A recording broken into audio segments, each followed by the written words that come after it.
Jennifer Jackson was born on November 10, 1965 in Tennessee, USA. While details about her parents remain unknown, it is known that she had two sisters, Cindy and Grace, and a half-brother named Eric. Information about her life started becoming available around 1980, and she was consistently described as a kind-hearted person. At around the age of 15, Jennifer moved to Memphis to live with her aunt and uncle. Her family was involved with the Church of the Holy Communion in Memphis, where her uncle served as a reverend. Jennifer demonstrated a strong drive for achievement and dedication to her studies from an early age. Besides her academic pursuits, she had a passion for sports, especially challenging ones, which led her to become a triathlete and excel in competitions. Jennifer enrolled at Memphis State University and graduated in 1985 with a degree in business administration at just 20 years old. Those who knew her during this period noted that she was not only an excellent student, but also compassionate and generous. After completing her studies, she married Nazmi Hassania, a former army captain of Lebanese origin. On March 17, 1987, they welcomed their first and only child, Nora. However, the couple soon divorced, and Jennifer raised her daughter as a single mother. Jennifer did not let the end of her marriage discourage her. She remarried when Nora was in elementary school, but the relationship turned abusive and ended in 2001. Her brother Eric later revealed that the man had even brought a gun to the divorce negotiations. Jennifer then began dating Mark Irvin, a Methodist minister. However, this relationship was also unstable, with frequent breakups and reconciliations. Jennifer's friends did not like Mark, and Nura later described him as controlling and manipulative. Jennifer and Nura lived in a beautiful house in the Memphis suburbs. Jennifer worked as an investment banker at SunTrust Capital Markets, where she was very successful and earned a salary that allowed her to comfortably support her small family. During this time, Nazmi reappeared in their lives. Despite having been absent during Nura's early years, Nazmi attempted to mend their relationship when she reached her teenage years. Nazmi owned a convenience store and also ran a limousine business. Although everything seemed legitimate on the surface, a tragic event brought his activities under scrutiny by the authorities. On the night of January 26, 2004, an unidentified man entered Nazmi's store with the intent to rob it. Nazmi apparently resisted, and the robber shot him, causing his immediate death. When the police were notified, they arrived at the scene, initially believing it was a robbery gone wrong. However, certain elements led them to suspect that it was a planned attack by someone who knew Nazmi well. Upon reviewing the security camera footage, detectives saw the assailant not only stealing cash from the register, but also entering Nazmi's office, seemingly searching for something specific beyond just money. The convenience store was located across from a strip club, and its patrons frequently used Nazmi's limousine services. Rumors soon emerged that Nazmi rented his limousines for questionable activities and possessed compromising video evidence of clients. Given this information, authorities theorized that the attacker was looking for those videotapes and that Nazmi's murder had a deeper motive than simple robbery. It was also speculated that the incident might be connected to the Mexican drug cartel, Los Zetas. However, no concrete evidence emerged to identify the attacker, and the case eventually went cold. At the time of her father's death, Nura was 16 years old. The impact of his passing seemed minimal, as her mother had always been her primary support. Observers noted the close relationship between Jennifer and Nura. Jennifer was devoted to pleasing and indulging her daughter, and Noura confirmed they had an open line of communication, keeping no secrets from each other. However, Noura was a rebellious teenager, unlike her studious mother.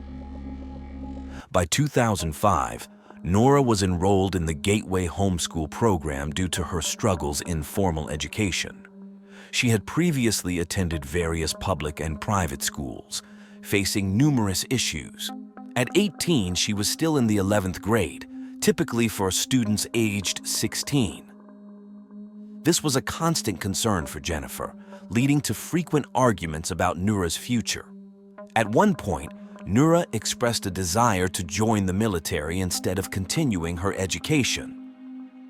Noura often partied, used drugs and alcohol, and skipped classes. She wanted to be independent, and Jennifer was struggling to discipline her. As a single mother, Jennifer found it challenging to manage her daughter's behavior. By mid-2005, she decided to take serious action to address Noura's misconduct. She gave Noura an ultimatum. If she didn't start behaving and showing dedication to her studies, she would be sent to a boarding school. This, of course, led to more arguments and tension between the two. However, any quarrel between mother and daughter would pale in comparison to the tragedy that was about to strike the family. On June 4, 2005, Jennifer attended a wedding while Noura spent the afternoon getting a manicure in preparation for her evening plans. She first went to an Italian festival with her boyfriend and friends, then spent the night partying, as was her habit.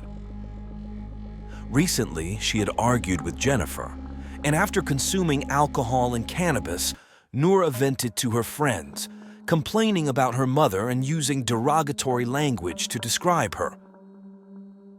According to her friends, Noura left the party around midnight. After driving for a while and stopping at a gas station to buy cigarettes, she arrived home around 5 a.m.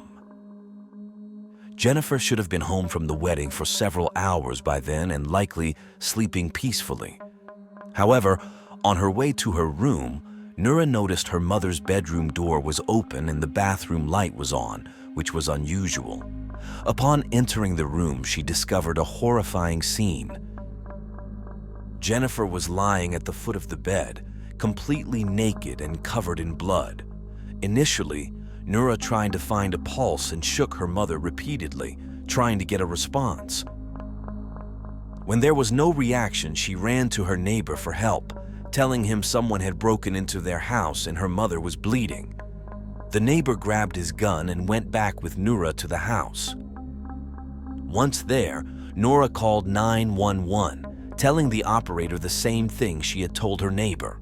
Distressed and crying, she repeatedly asked for an ambulance to be sent.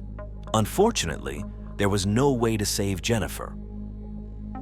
Authorities arrived at the scene around 5:15 a.m. on June 5th. The first thing they noticed in the room, now a crime scene, was that Jennifer had been repeatedly attacked with a sharp weapon and her head was covered with a wicker basket. Despite being naked, there were no apparent signs of sexual assault, although this would need to be confirmed by the forensic examiner. The level of violence used in the fatal attack indicated a significant amount of rage towards the victim. Combined with the fact that her face had been covered, authorities suspected that the attacker knew Jennifer. The crime appeared to be deeply personal. Authorities estimated Jennifer's time of death to be between 1 and 3 a.m. The chief medical examiner of Shelby County determined that Jennifer had died from multiple stab and puncture wounds, 50 in total, distributed across her chest, abdomen, back, neck, and arms. He concluded that 2 different knives might have been used, or it could have been a single weapon with both a sharp and serrated edge. He also found defensive wounds on Jennifer's hands and a recent contusion on the left side of her head caused by a blunt object. Sexual assault was ruled out. During their search of the house, police noticed broken glass in the kitchen from a door leading to the garage. However, the glass appeared to have been broken from the inside, aligned with a lock visible only from inside the house. Additionally, the exterior doors to the garage were locked, suggesting the scene might have been staged. They canvassed the neighborhood, interviewing residents, but no one had seen an intruder that night. The first suspect was Mark, Jennifer's on and off boyfriend. The detectives discovered that Mark had called Jennifer the night of her murder. During questioning, Mark claimed he was asleep at his home in Jackson, Tennessee, 90 minutes away from Jennifer's house, at the time of the crime. Despite this alibi, his repeated follow-up calls to the police for updates on the case aroused suspicion. However, further interrogation confirmed he had no involvement in the events of June 5th. With Mark ruled out, police turned their attention to another possible suspect, Noura. In her interview with the detectives, Noura recounted her activities that night, saying she had driven around after leaving the party. What she didn't mention was that she had stopped at a nearby Walgreens to buy first aid supplies.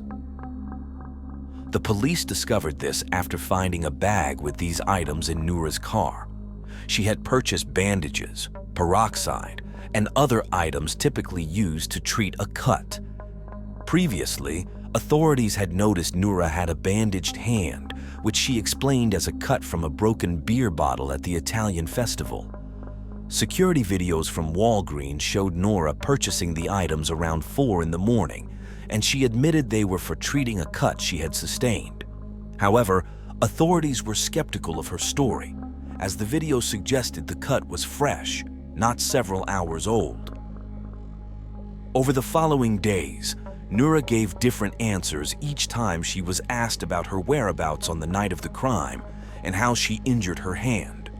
On June 8, 2005, Noura was admitted to a facility in the Memphis area known for treating mental health and substance abuse issues.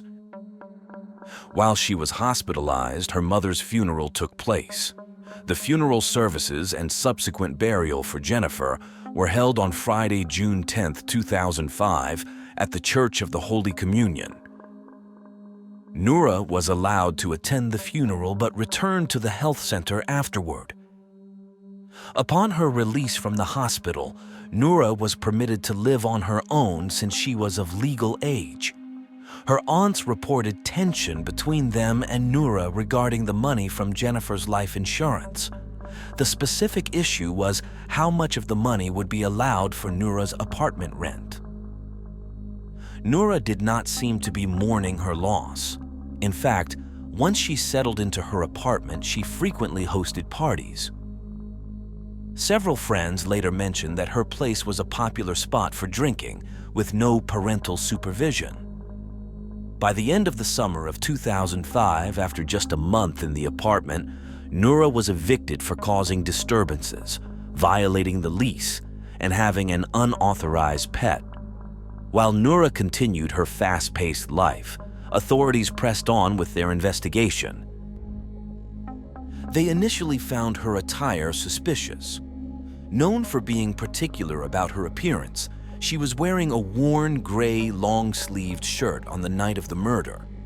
This was unusual given that summer was approaching, and it was quite warm in Memphis. Noura later claimed she simply dressed that way, even wearing long sleeves to the beach. But to the authorities, her clothing choice seemed like an attempt to conceal something. The police also examined her cell phone records and noticed a suspicious pattern. Noura was typically glued to her phone, but on the night of the murder, between 1 and 3 in the morning, there was no activity at all. This time frame matched the estimated time of Jennifer's death. After speaking with the victim's family and friends, authorities learned that Jennifer and Noura had been experiencing significant conflict and frequent arguments about Noura's behavior. They also heard that Noura had shown an interest in what she would inherit if something happened to her mother.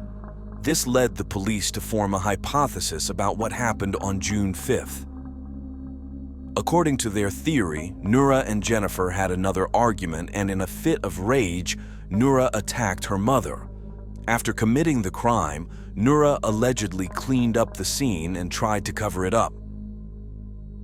The police speculated that Nura left the house after brutally attacking Jennifer, drove to a friend's house, and then returned hours later, pretending to discover the horrific scene. One of the details the police used to support this hypothesis was Nura's 911 call. At one point, the operator asked if her mother had been shot, and Nura responded that she hadn't. According to the detectives, it wasn't immediately apparent how the wounds were inflicted, so only the attacker would know for sure.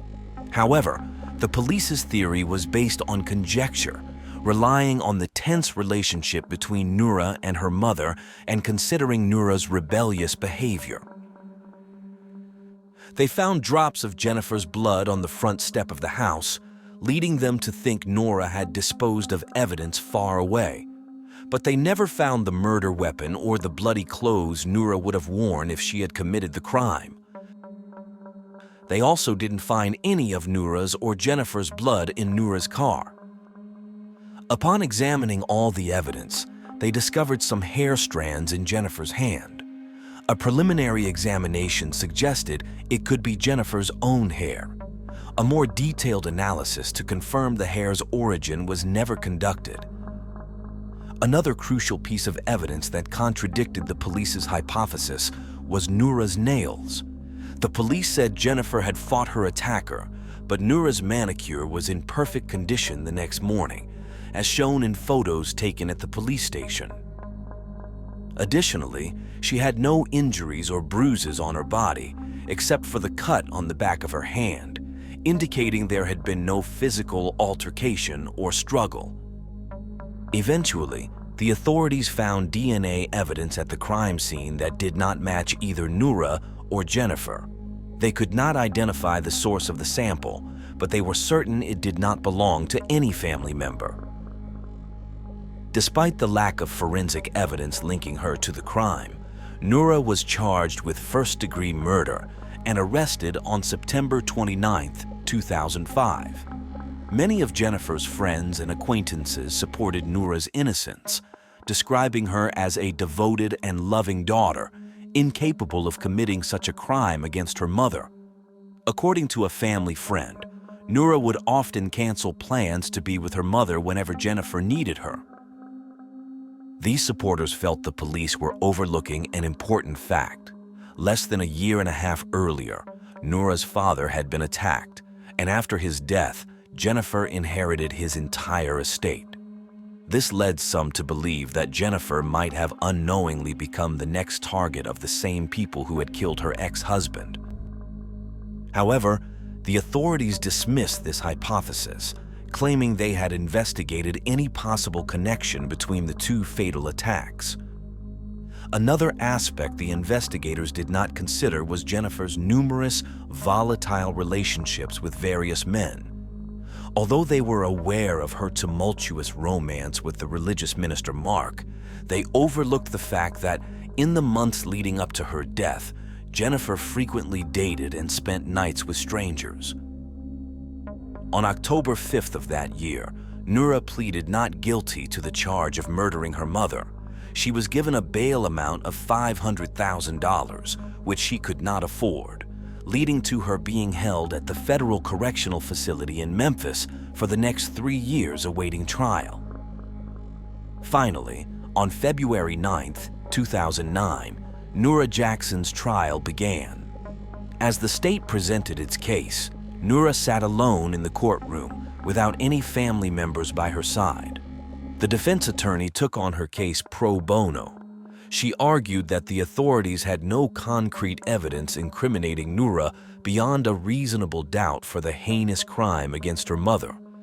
Valerie pointed out that Jennifer had been attacked more than 50 times, and it was hard to believe that her teenage daughter could have desired her death, let alone committed such a brutal act.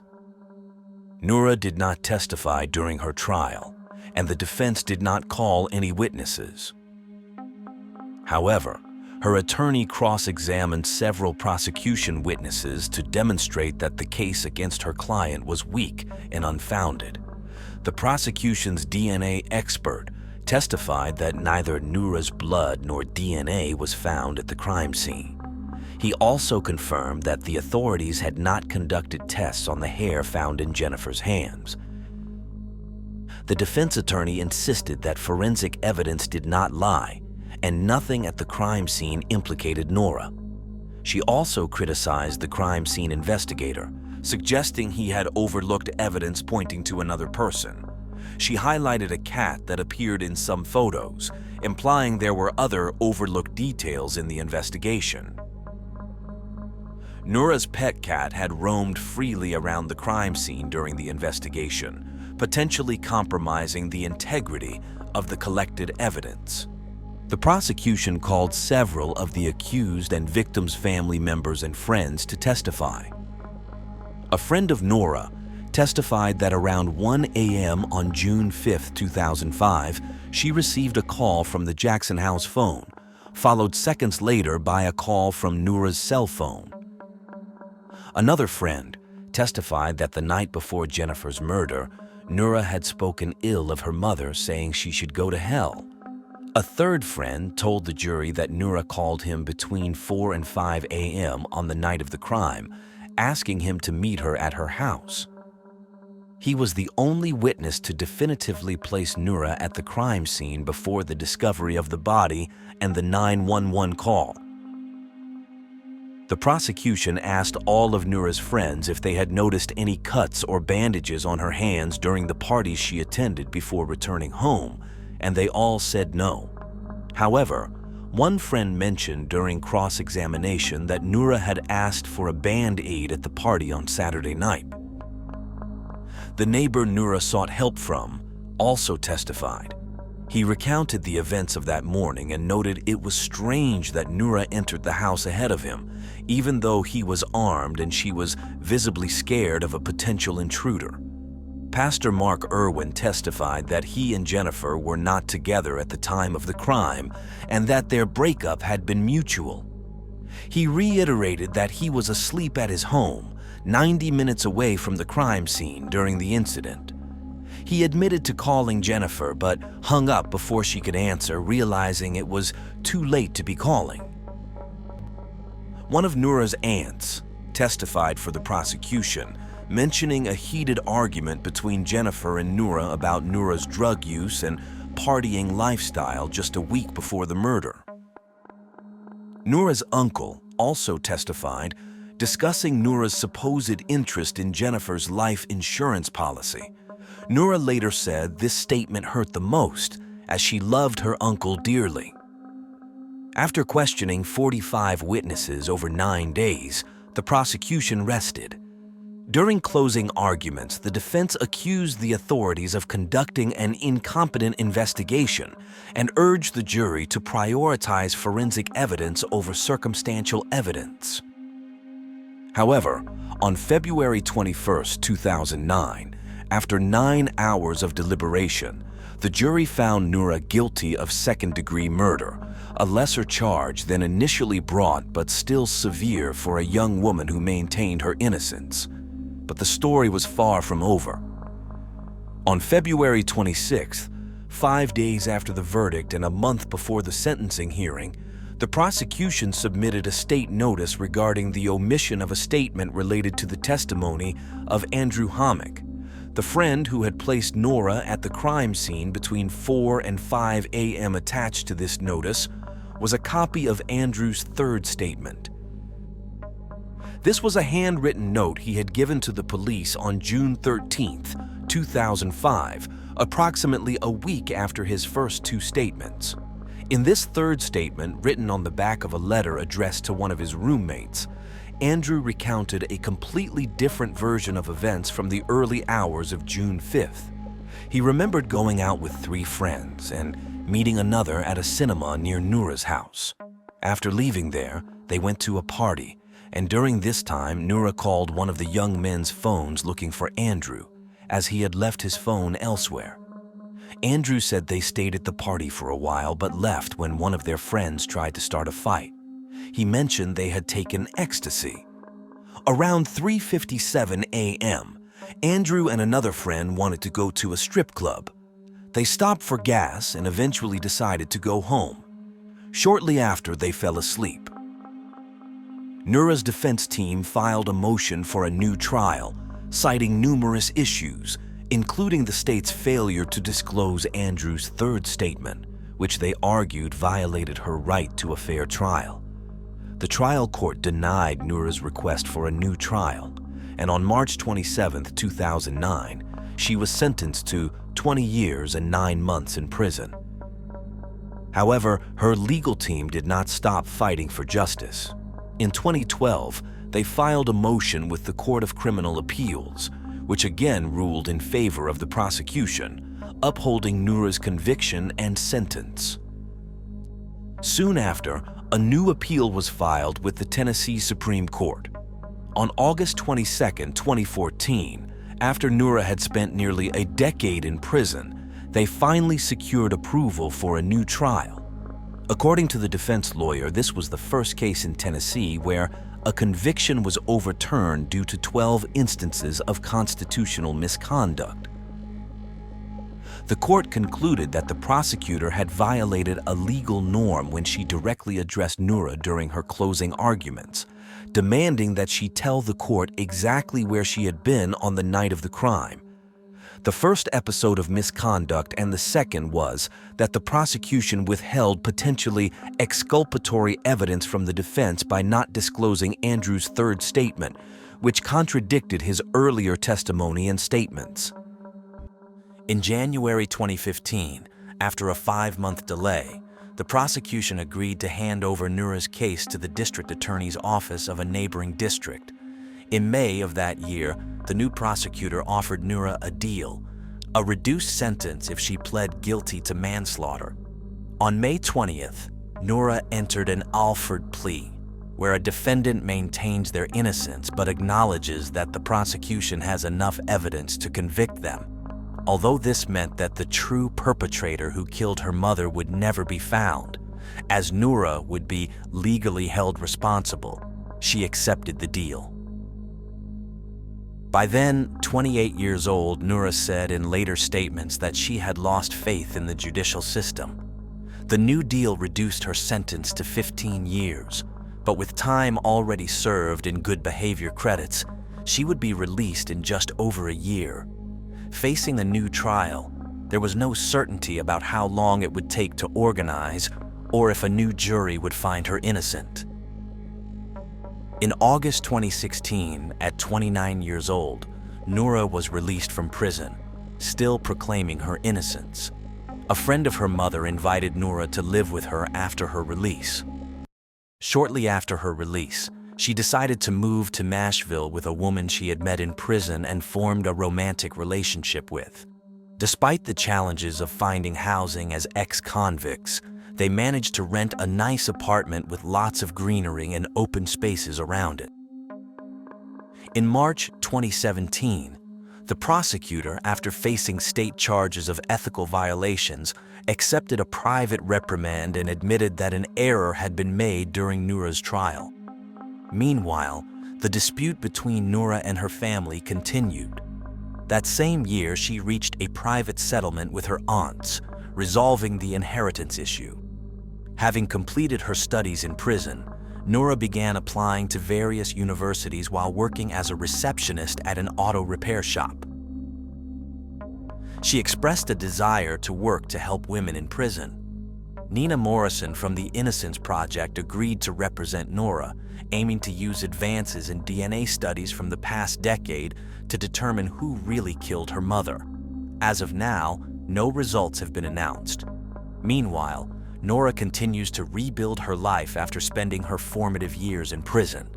She maintains her innocence and has appeared on several programs discussing her experience.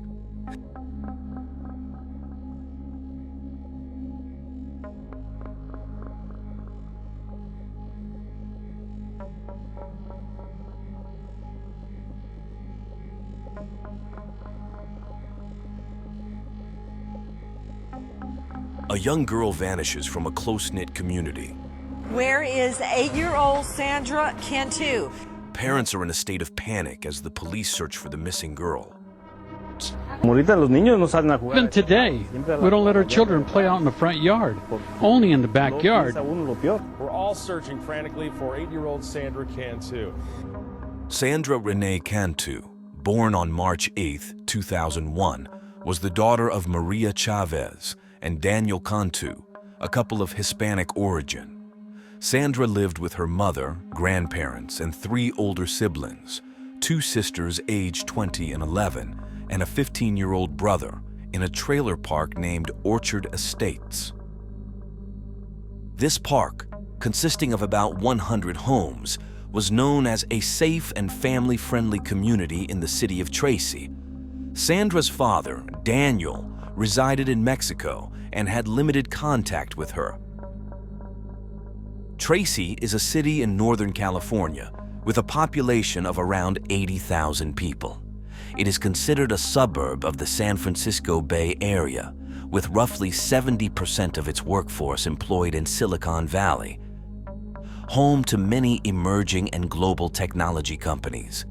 Despite this, the city maintains strong agricultural roots, with crops such as tomatoes, alfalfa, and peaches. In the 1970s, Tracy had only 15,000 residents, but it grew in popularity and population as the Bay Area expanded. Sandra's family settled in this growing city. Sandra, a second grader at Melville Jacobson Elementary School, had long, light brown hair with golden highlights from spending a lot of time in the sun. She was a sweet, innocent, bright, and amiable child who loved visiting neighborhood friends, doing cartwheels and reading children's books.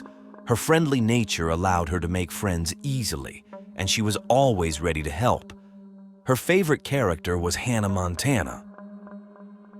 On Friday, March 27, 2009, after school, the 8-year-old visited a friend's house before returning home around 4 p.m. to check in with her family. She then went out again, saying she was going to play at another friend's house. It was common for neighborhood kids to play at each other's homes and in the open spaces of the park, which included a basketball court and a pool. However, that evening was unusual because Sandra did not return home as expected, which was highly unusual for her. She always knew to check in with her mother by dinner time. The family grew increasingly anxious when they discovered that the friend Sandra mentioned was not home that afternoon.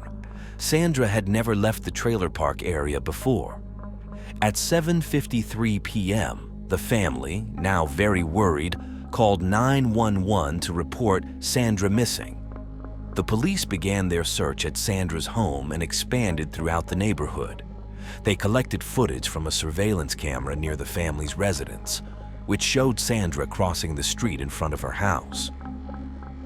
This video was broadcasted on national news channels to aid in the search.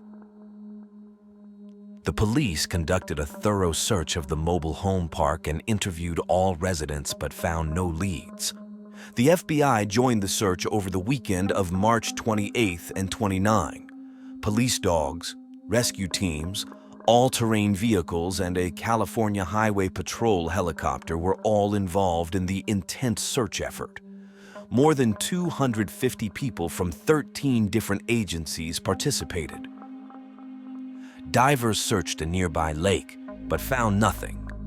Officers went door to door in the park, questioning every resident and inspecting all vehicles. The search continued without pause. The authorities even offered a $22,000 reward for information about the case, but no traces of Sandra were found. The first suspect was a local man named Frank, who had been seen kissing Sandra on the lips 2 years earlier at the local pool when she was 6.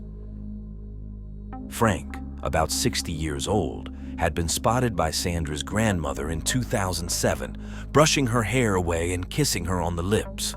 The family had reported this incident at the time. With Sandra's disappearance, Frank was questioned by investigators. He claimed he had nothing to do with the incident and had kissed her only to be nice. The police seized some of his CDs as part of the investigation. Detectives also interviewed Sandra's father, Daniel Cantu, but he lived in Mexico and had minimal contact with his daughter, having not seen her for over a year.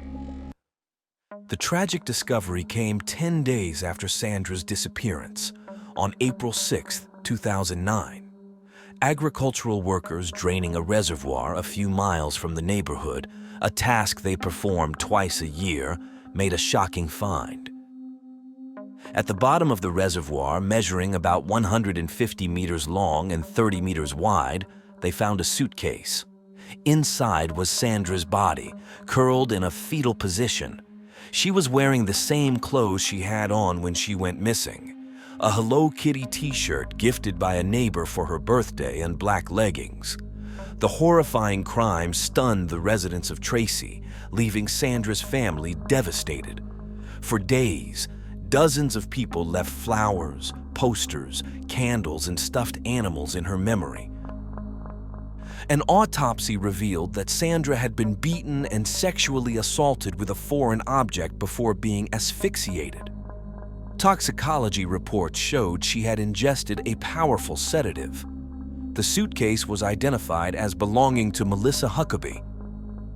FBI experts developed a preliminary profile of the suspect, believing it to be a white male between 25 and 40 years old, with a criminal history involving sexual assault or child pornography, who kidnapped for sexual purposes and then killed. They initially focused on all the men in the trailer park, but later turned their attention to a completely different suspect when they identified the suitcase's owner. Playing in the enemy's house, Melissa Huckabee was born on February 23, 1981, in Orange County, California.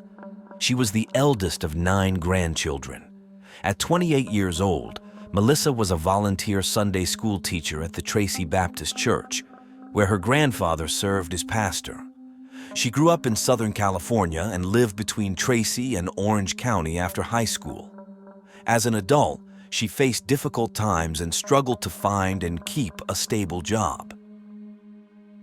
In 2002, Melissa Huckabee filed a restraining order against an ex-boyfriend, accusing him of harassment, death threats, and assaulting her grandfather. That chapter soon ended, and in August 2003, while 5 months pregnant, she married her then-boyfriend Johnny Huckabee. That same year, Melissa declared bankruptcy with debts totaling $26,300, including thousands of dollars in medical bills and credit card expenses. Her struggles continued as her marriage did not work out. They separated in August 2004 and their divorce was finalized in September 2005. Divorce documents revealed that Melissa accused Johnny of kidnapping their daughter and domestic violence, charges which Johnny vehemently denied. Despite this, Melissa gained full custody of their daughter, Madison. Melissa, always a loving mother with a strong religious upbringing, lived in Southern California, where she worked as an event planner and studied criminology at a community technical institute.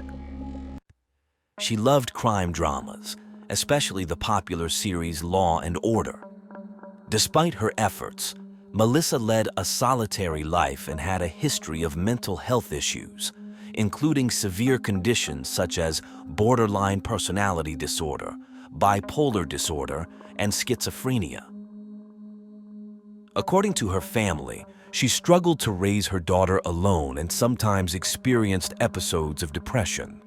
Additionally, she had a history of self-harm, cutting her ankles to balance her mind.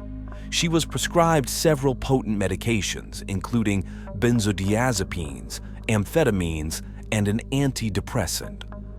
Melissa also took furosemide, a diuretic used for heart problems and hypertension. In 2007, Melissa was considered a person of interest by police in connection with 2 fires in La Palma, California, about 300 miles from Tracy, but she was never charged. In June 2008, her grandparents asked Melissa to help them pack for a move to Tracy, changing her plans. She had lived in Tracy years earlier and decided to settle there again with Madison, moving into her grandparents' trailer. Sandra Cantu lived in the same neighborhood, just 5 houses away. In January 2009, a 7-year-old girl went missing for several hours in the trailer park, prompting a police report and an intense search that lasted several hours. Melissa eventually brought the girl home, but according to the family, the child appeared drugged. She could barely speak and cried incessantly, unable to stand or walk without assistance, collapsing each time she tried. Her parents took her to the hospital where tests revealed benzodiazepines in her bloodstream, medications typically prescribed as sedatives or to induce sleep, alleviate anxiety, muscle spasms, and prevent seizures. The family feared the girl had been sexually abused, but medical examinations showed no evidence of this. A Tracy police officer interrogated Melissa, who reacted indignantly to the accusation. At the same time, it was revealed that the girl's mother had drug problems. With no evidence against Melissa, the case did not proceed. Another peculiar incident highlighted Melissa's odd behavior. She told a 37-year-old man she occasionally dated that she was pregnant, leading him to decide to marry her. Melissa even had the phone number of a bridal shop written in her notebook. On March 2, 2009, the couple met at the church, where Melissa gave Daniel a drink that he found to have a strange taste. He could not remember anything after that night. The police later found Daniel unconscious near a fast food restaurant. He woke up in jail but never reported Melissa. This incident occurred about 3 weeks before Sandra's death. On the day Sandra disappeared, while the police were searching the area, Melissa sent a text message to Maria, Sandra's mother, asking her to inform the police that something had been stolen from her house around 4 p.m. She added that she wasn't sure if this information would impact the investigation. Earlier, Melissa had called the manager of the trailer park to report a stolen black suitcase she claimed to have left outside her home. She even mentioned the stolen suitcase in media interviews. The day after Sandra vanished, during a vigil for her, a very agitated and tearful Melissa approached investigators, saying she found a note on the ground. The note, filled with spelling errors, read, "Cantu locked in a suitcase thrown in water on Bucketty Road and Whitehall Road. Witness." Suddenly, Melissa's demeanor changed, and she became completely calm, which caught the attention of the officers. At the time of Sandra's death, Melissa was on probation for a 2006 theft in Los Angeles, but she had no record of violent behavior. 2 days before Sandra's body was discovered, Melissa was admitted to a local hospital, claiming she had accidentally swallowed a razor blade while sleepwalking, which seemed to be a suicide attempt. Before Sandra's body was found, Melissa was not a primary suspect. She was interviewed several times, but the police believed she was merely seeking attention and had no evidence linking her to Sandra's disappearance. However, everything changed when Sandra's body was found in the very suitcase Melissa had reported stolen. Investigators then began to scrutinize Melissa's behavior more closely. Another crucial clue emerged when a retired Marine and his wife informed the police that they had seen Melissa in her SUV at the irrigation pond on their property at Bucketty and Whitehall Streets between 5:30 and 6 p.m. on March 27th.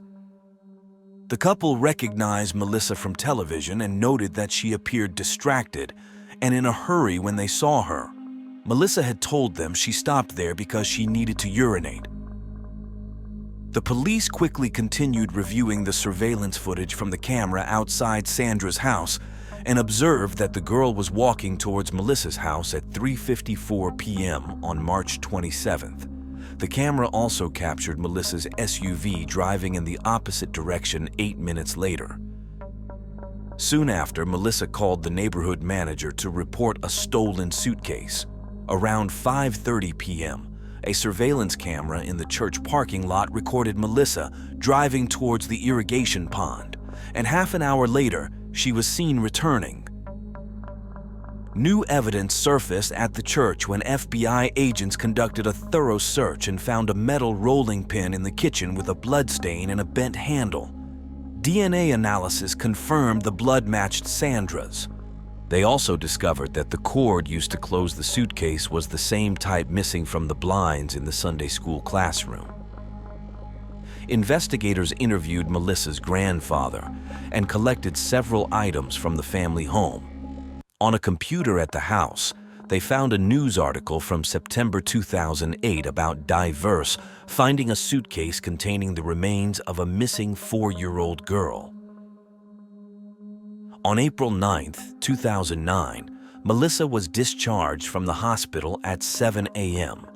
Later, she went to the police station for another round of questioning. After an hour, she was asked to return the next day. On April 10th, she underwent 6 hours of intense interrogation. Over time, Melissa broke down, transitioning from calm to distressed. She eventually admitted to causing Sandra's death, but fabricated an elaborate story of accidental death and panic. Melissa claimed that on that day, she intended to take the suitcase to the church, but encountered Sandra and decided to play hide and seek. She said she told Sandra to get into the suitcase, then zipped it up. According to her bizarre account, Melissa left her keys and cell phone, drove to the church, and forgot about Sandra. When she returned and opened the suitcase, she found the girl lifeless. She claimed she tried to revive her and placed a small towel on her forehead to cool her. Panicking, Melissa said she then decided to dump the suitcase in the reservoir. The story was obviously not credible, leading to Melissa's detention in the county jail. Initially, she broke down in tears but soon regained her composure. 4 days after her arrest, Melissa was charged with murder with special circumstances of rape with a foreign object, lewd acts with a minor, and murder during a kidnapping. According to the prosecutor's charges, Sandra's death was premeditated and malicious following sexual abuse. The police believed Sandra was heading to Melissa's house to play, as seen in the surveillance footage, and was killed shortly after arriving. However, the police could not establish a motive for the crime. The community was shocked by the news. It was hard to believe that a local resident, a mother whose child played with other neighborhood kids, could commit such a brutal act. Melissa even received death threats, prompting heightened security measures during her court appearances. The trial was marked by shock and disbelief. Melissa appeared in court for the reading of the charges, wearing a red prison jumpsuit and shackles.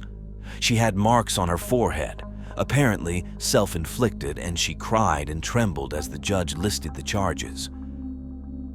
Given the nature of the accusations, she faced either the death penalty or life imprisonment without the possibility of parole. During the hearing, Melissa's defense requested a court order for a medical evaluation of the accused and a gag order to prevent case details from influencing the jury. Many of Sandra's and Melissa's family members wept during the hearing, with immense pain evident, especially when the charge of rape was mentioned. Melissa reacted strongly, closing her eyes and stifling a sob. Her father expressed that the family was in shock and did not recognize Melissa as their own. Her ex-husband stated that although Melissa had struggled with emotional issues and had been medicated, he never believed she could be violent. He was utterly astonished by the charges against her. When he saw her in court, he did not recognize her. Johnny had no further contact with Melissa or their daughter and sought custody after Melissa's incarceration. He remarried and had other children.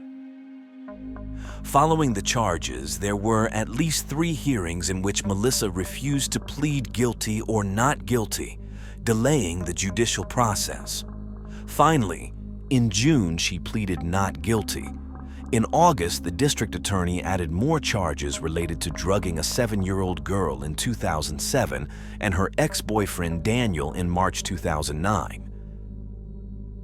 In April 2010, the defense requested the exhumation of Sandra's body for a second autopsy, but eventually withdrew the request. The county's chief medical examiner explained that relevant samples had been preserved for independent analysis, should the defense wish to determine if Sandra had been raped. Finally, on May 10, 2010, nearly a year after pleading not guilty in a routine pre-trial hearing, 29-year-old Melissa changed her plea. She pleaded guilty to first-degree murder with aggravating circumstances of kidnapping. Melissa made a deal with the prosecution to drop the other charges against her, including lewd acts with a minor, rape, and drugging a 7-year-old girl and her ex-boyfriend.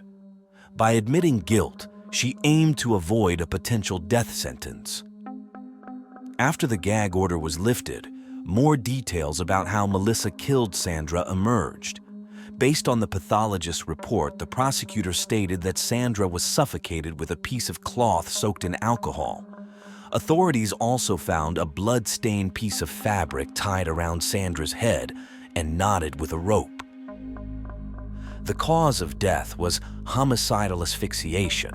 According to prosecution documents, Melissa sedated Sandra, took her to the church, and sexually assaulted her with a foreign object, apparently the rolling pin that was found. Ultimately, Melissa was sentenced to life in prison without the possibility of parole. On the day of her sentencing, she could only say she did not understand why she committed the horrific crime. She acknowledged that she would have to struggle with that question for the rest of her life. Sobbing, she apologized to Sandra's family, admitting she should never have taken Sandra from them. Melissa said she owed them an explanation, but still couldn't comprehend her actions. She also stated that she would live with the fact that she killed a sweet, innocent girl like Sandra for the rest of her life. That day, Melissa denied raping Sandra. She told Sandra's mother that Sandra did not suffer and that there was no sexual abuse. She asked for her forgiveness, although she admitted she couldn't imagine forgiving someone who harmed her own child. However, Melissa's claims were contradicted by the pathologist's report, which revealed that Sandra had a cut on her lower lip, an abrasion on her elbow, and injuries to her genital area. Toxicology tests also found traces of a medication used to treat anxiety disorders in Sandra's body. It was also proven that Melissa had written the note indicating where Sandra's body was located in the suitcase. The lingering mystery remains. Why did she do it? Melissa's history of mental disorders seems key. She was diagnosed with borderline personality disorder, which affects how people feel about themselves and others, causing significant problems in everyday life. Those with the disorder often experience intense fear, impulsivity, and frequent mood swings. The prosecutor in the case speculated that Melissa killed Sandra simply to gain attention. The prosecutor suspected that Madison might also have been a victim of her mother. Madison had a history of frequent illnesses requiring hospital care. Moreover, Melissa had a record of self-harm and setting fires, and had verbally or psychologically attacked others to draw attention. According to the prosecution, after the murder, she achieved her goal of being the center of attention. Another theory suggested that jealousy was the motive, as Sandra was loved by everyone, whereas Madison, who meant everything to Melissa, did not garner the same admiration. These, however, are speculations.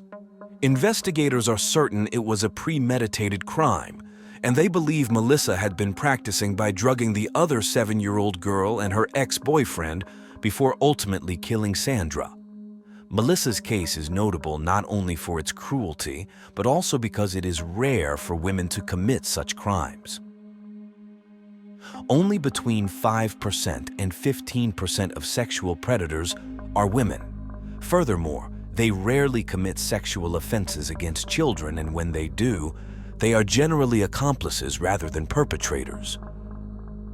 Women are typically seen as nurturing and less threatening, so images of women accused of sexual abuse are particularly shocking to our sensibilities.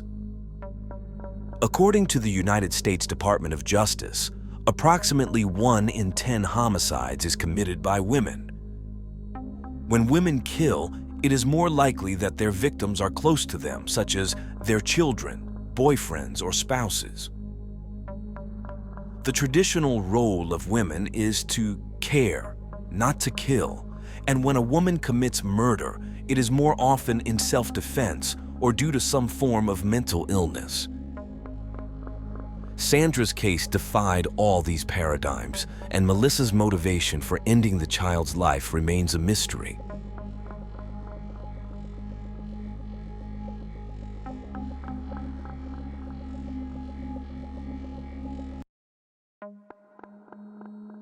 Just 2 days before her death, a camera captured a gaunt and hollow-eyed Sophie Leonette sitting in front of a fireplace. The young au pair had been starved and tortured by her London host family for weeks. In her final photo, she appears frail and aged, though she was only 21 years old. Shortly after this photo was taken, her employers brutally beat her to death and then attempted to dispose of her body on the family grill. Why did they destroy this once vibrant girl so completely? The answer to that question is perhaps the most bizarre part of this tragic story. Sophie Leonette was born on January 7, 1996, in a small rural town in eastern France, home to just over 60,000 people. Her parents, Catherine and Patrick Leonette, went their separate ways during her childhood. After the separation, Catherine remarried, yet both she and Patrick remained in the same town, ensuring Sophie maintained a close relationship with each of them. Known for her kindness and altruism, Sophie loved animals and children, consistently striving to help others. Her interests included outdoor activities like horse riding and ice skating.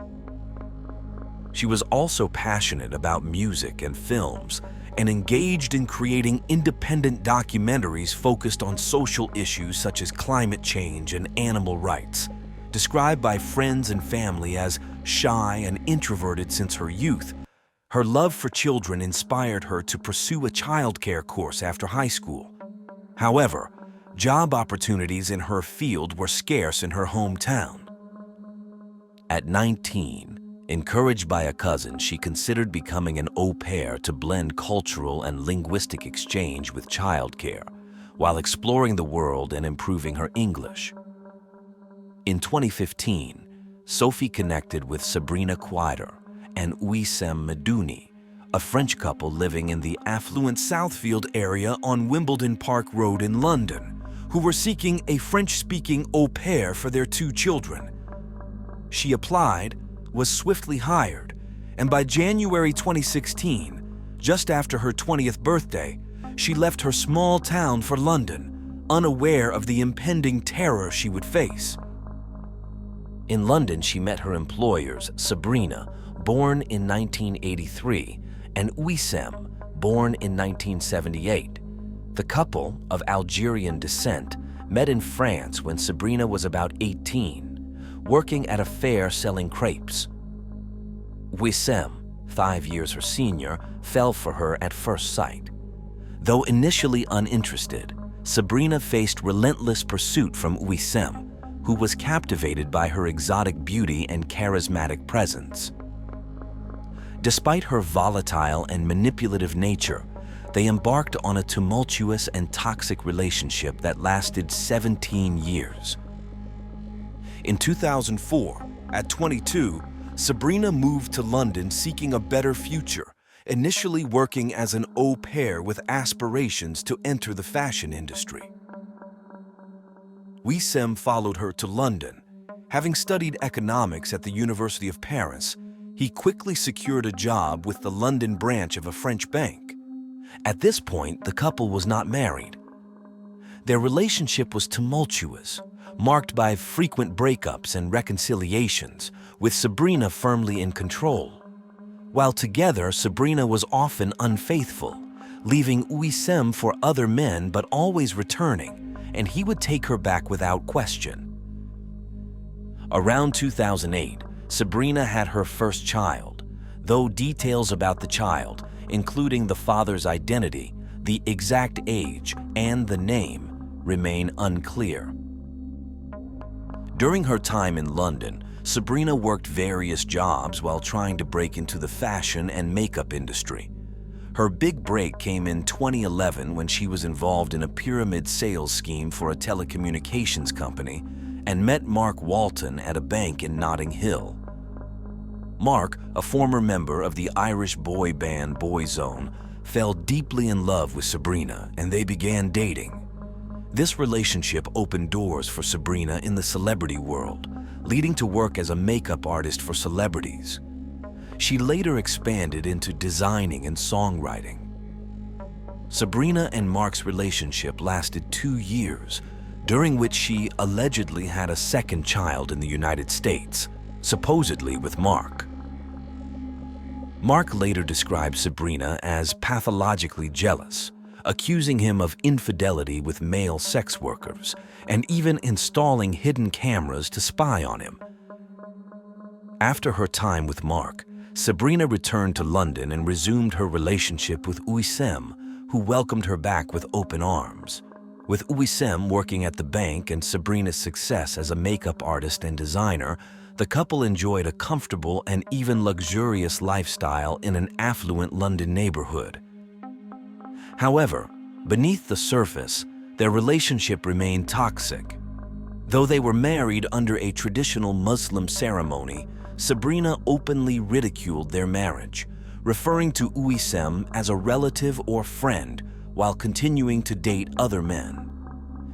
Their life together was filled with loud arguments, with Sabrina never shy about expressing her dissatisfaction. Despite this, they never parted ways, perpetuating their cycle of conflict. Neighbors viewed Sabrina and Wissem as antisocial and strange. Sabrina always appeared glamorous and well-dressed, but the couple was unfriendly and inconsiderate, often leaving trash outside for days, blocking neighbors' driveways with their cars and failing to pay rent on time. Sabrina remained fixated on her ex, Mark, accusing him of bizarre and false actions such as sexually abusing a non-existent cat, using black magic against her, and hiring a helicopter to spy on her. The police received over 30 reports from Sabrina about Mark, all of which were unfounded.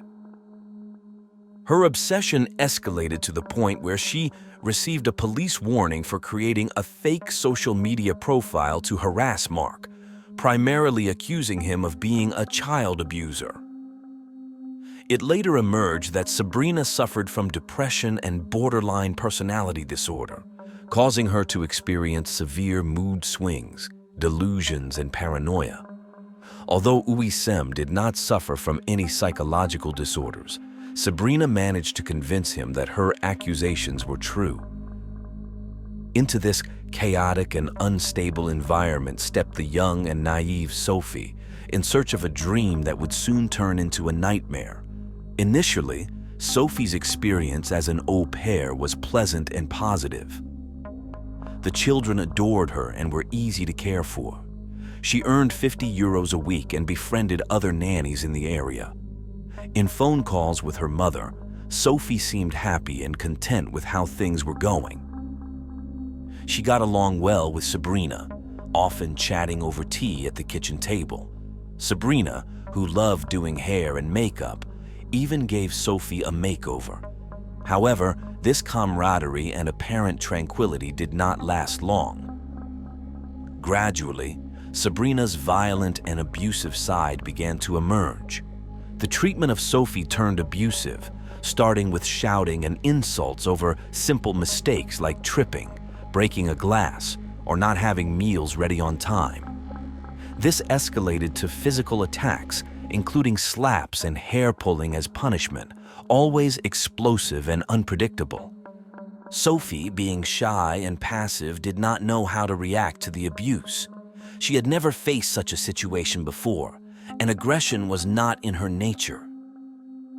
She kept silent, cried in her room, and tried to comply, but there was no way to satisfy Sabrina, who had already marked her as a victim of her violent delusions.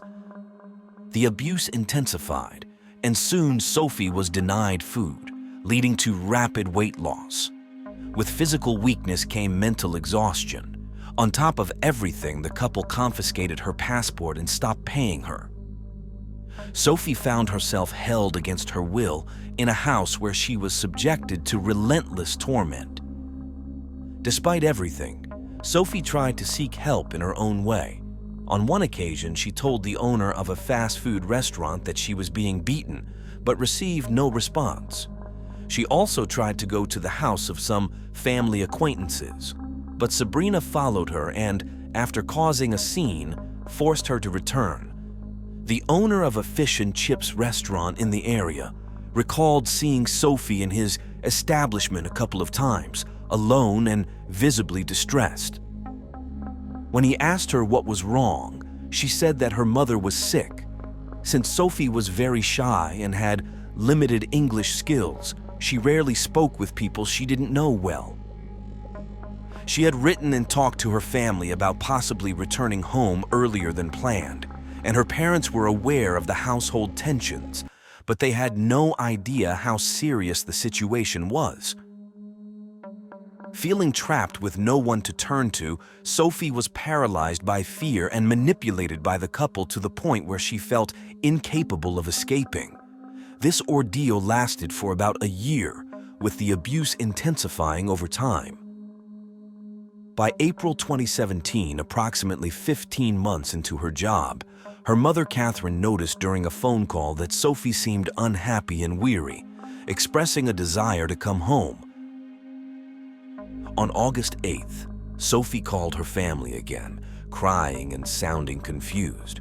She told her mother she needed £40 for a ticket. Sophie received the money and bought a return ticket for September 18th, 2017. Unfortunately, she would never get to use it. Sabrina's paranoid delusions and obsession with Mark intertwined with the abuse towards Sophie. She began to believe that Sophie and Mark were plotting against her, accusing the nanny of sleeping with him and being a child abuser. She also claimed Sophie was spying for Mark, planning to help him enter their home to drug and sexually assault her, Wissem, and the children. These accusations were baseless, but Sabrina convinced Wissem they were true.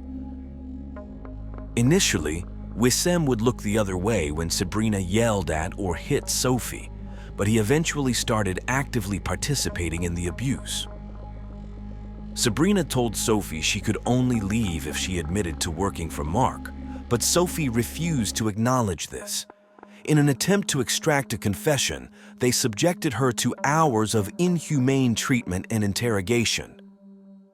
They dunked her in the bathtub, beat her with cables, and threatened her with sexual assault. These sessions were recorded on their cell phones, resulting in 8 hours of footage. The brutal duo finally broke Sophie, who confessed to an affair with Mark, a man she had never met and who had been living in Los Angeles since 2015. Sophie believed that telling Sabrina what she wanted to hear would secure her release, but it did not. In fact, her nightmare intensified.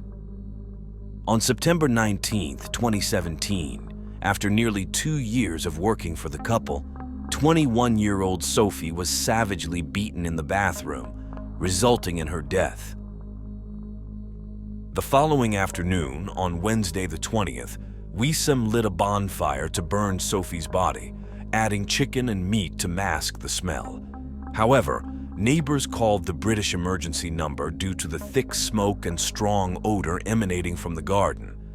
Authorities arrived at the residence around 6:20 p.m. By then, the bonfire had been burning for approximately 3 hours. One of the first firefighters on the scene quickly sensed something was amiss. As he extinguished the flames, he noticed what appeared to be human remains, including what looked like a nose, along with some clothes and jewelry. When he questioned Wisem about the fire, the man claimed he was burning a sheep carcass he had bought, explaining that the remains were from the animal.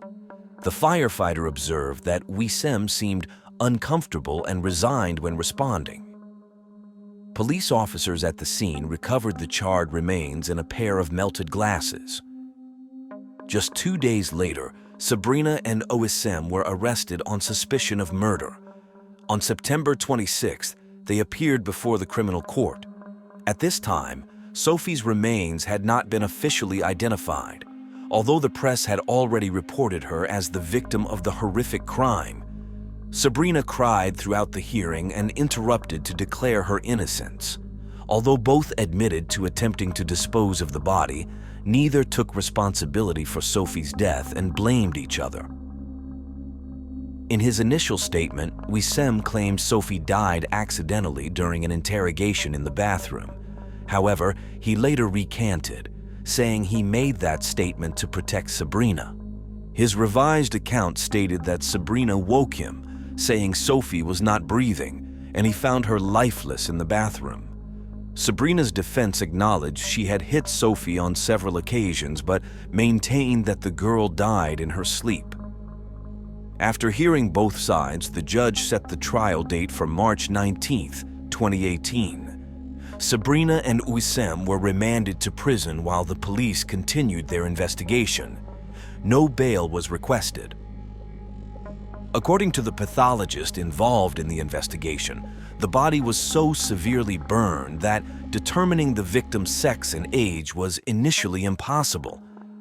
On October 3rd, 2 weeks after the incident, DNA tests confirmed the remains were those of Sophie. The autopsy revealed that at the time of her death, she had a broken jaw, a fractured sternum, and 5 broken ribs, injuries sustained within the last 36 hours of her life.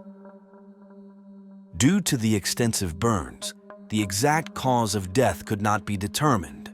However, it was established that she might have died from a head injury, neck constriction, or drowning. The trial began on March 19, 2018. Sophie's parents traveled to London with financial support from the French government to attend the hearings in person. The prosecutor Richard Horwell argued before the jury that the couple had killed Sophie out of vengeance, aiming to punish a man the young Frenchwoman had never met. He described Sabrina's accusations against Sophie as pure, delusional fantasy and characterized Wisem as a weak, submissive, and docile man. Another prosecutor added that while only Sabrina and Wisem knew exactly how they killed Sophie, it was proven that she died as a result of sustained violence, not an accident. The forensic psychologist testified that Sophie had been horrifically interrogated for at least 12 days, as evidenced by videos found on the couple's cell phones.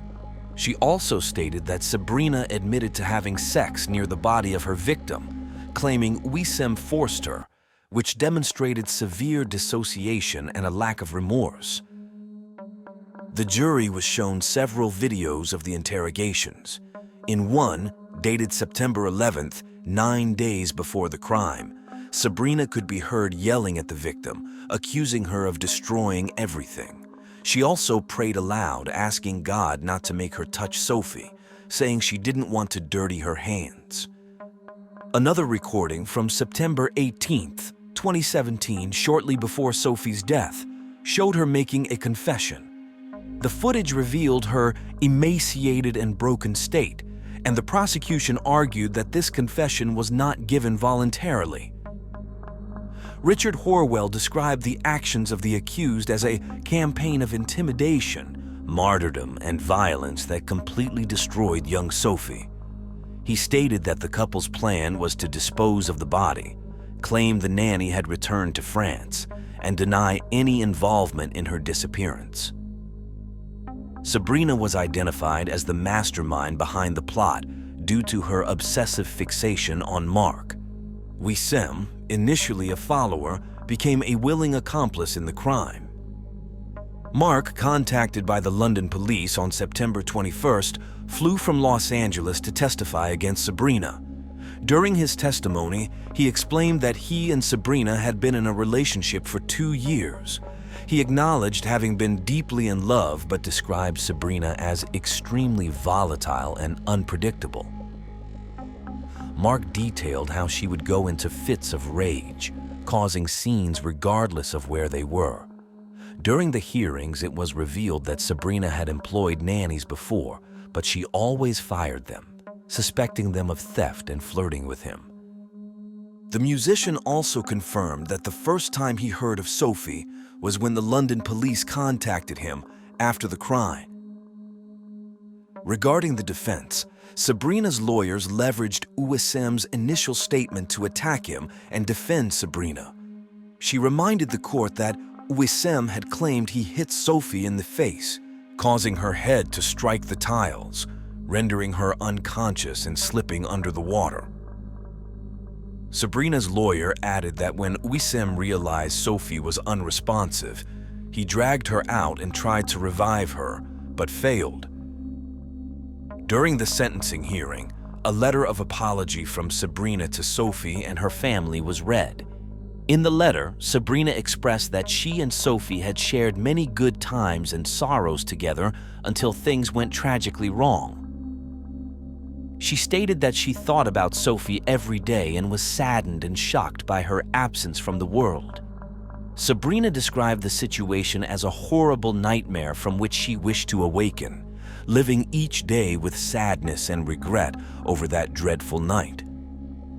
She also mentioned living without hope and being deeply disappointed in herself, concluding with a wish for Sophie to rest in peace with God.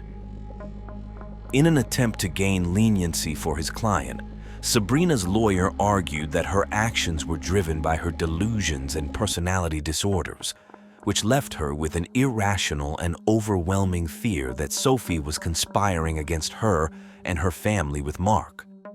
While the judge acknowledged that the couple suffered from a shared psychosis and that Sabrina, in particular, had severe delusions and was the driving force, this did not excuse the atrocious treatment and violent death of Sophie. The prosecution successfully convinced the jury of Sabrina and Ouissem's guilt. On May 24, 2018, after a 2-month trial and 6 days of deliberation, the couple was found guilty of the murder of Sophie Lyonnais. Sabrina and Ouissem were sentenced to life imprisonment with a minimum term of 30 years. Announcing his decision, the judge stated that both had subjected Sophie to unbearable suffering, making her believe she would drown unless she gave them the information they sought. The judge emphasized that Sabrina's motive was to make Sophie and Mark suffer without any justification. He was convinced that the accused knew their method of interrogation was unacceptable, that it was illegal to assault her, and that Sophie was in a deplorable state at the time of her death. Upon hearing the verdict, Sabrina broke down in tears while Ouissem sat motionless, staring at his lap. Sophie's parents also addressed the murderers. Catherine stated that no God would forgive them for what they had done, and Patrick declared that they had not only taken his daughter's life, but had also stolen his own. On June 2, 2018, nearly 9 months after her death, Sophie's body was repatriated to her homeland. Her remains were brought to a funeral chapel for a private gathering of her family before the service. A few days later, on June 6th, her funeral was held at the Saint Denis Cathedral, attended by over 150 people. Patrick, her father, said that Sophie was very loving, fond of children and animals. He was heartbroken to know that she suffered abuse until the end of her life. Her aunt described her as a sweet and gentle girl who loved everyone and cherished making people happy. Approximately 16 days after the verdict against those responsible for Sophie's death, Ouissem's defense appealed, citing a supposed note from the jury members to the judge during their deliberations. According to the lawyer, the note expressed uncertainty about Ouissem's intentions during the events leading to Sophie's death between September 18th and 21, 2017. They also argued that the minimum sentence was too long. Sabrina's lawyer made a similar appeal. However, both appeals were rejected in January 2019.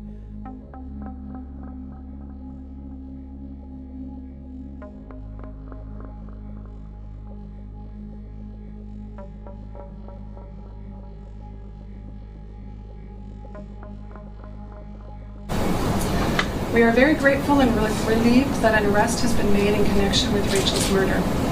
Rachel was a mother, daughter, sister, and a friend. Rachel's absence from our lives has left many broken hearts and great devastation. Rachel Pernosky was born on June 15, 1994, in Mission, British Columbia, Canada. Details about her early life are scarce, but it's known that she grew up surrounded by the love of her mother and sister. Those who knew Rachel as a child with beautiful green eyes often commented on her infectious laughter, which could brighten anyone's day. Information about her father is limited. It's only known that he was far from exemplary, had multiple relationships, and fathered several children with different women. Rachel was always friendly and well-liked.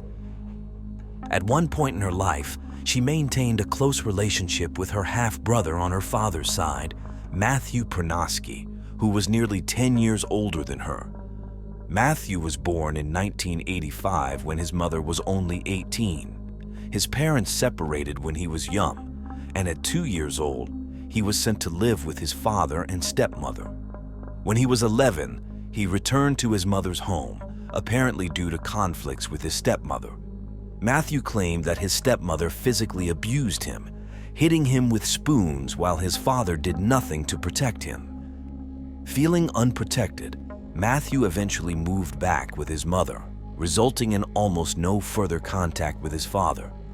As time went on, Matthew found it increasingly difficult to connect with people. He left his mother's home and moved in with his grandparents, who later divorced.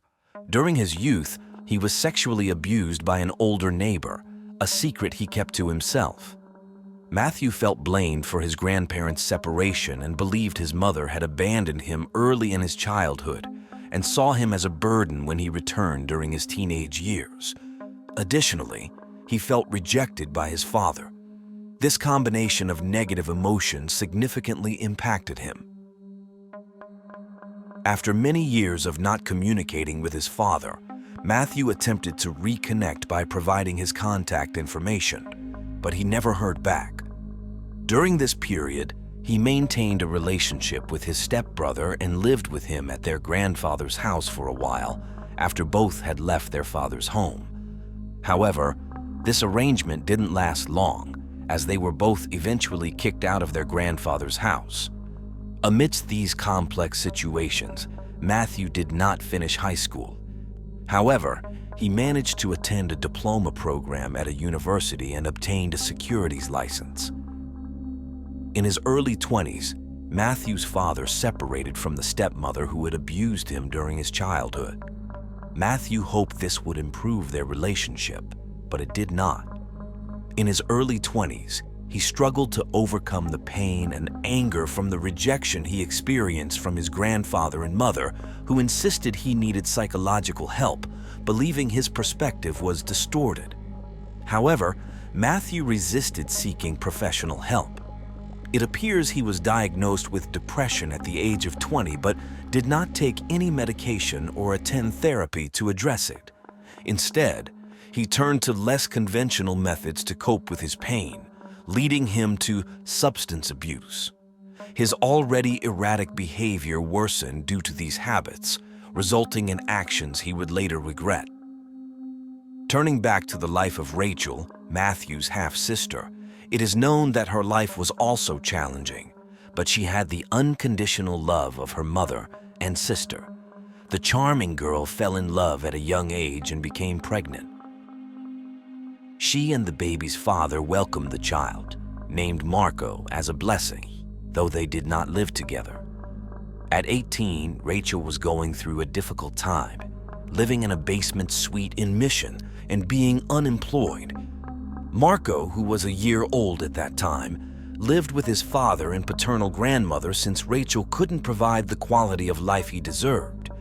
However, she remained a loving mother who kept in close contact and visited her son on Fridays and Sundays. In mid-March 2013, Rachel had planned to go shopping with a friend.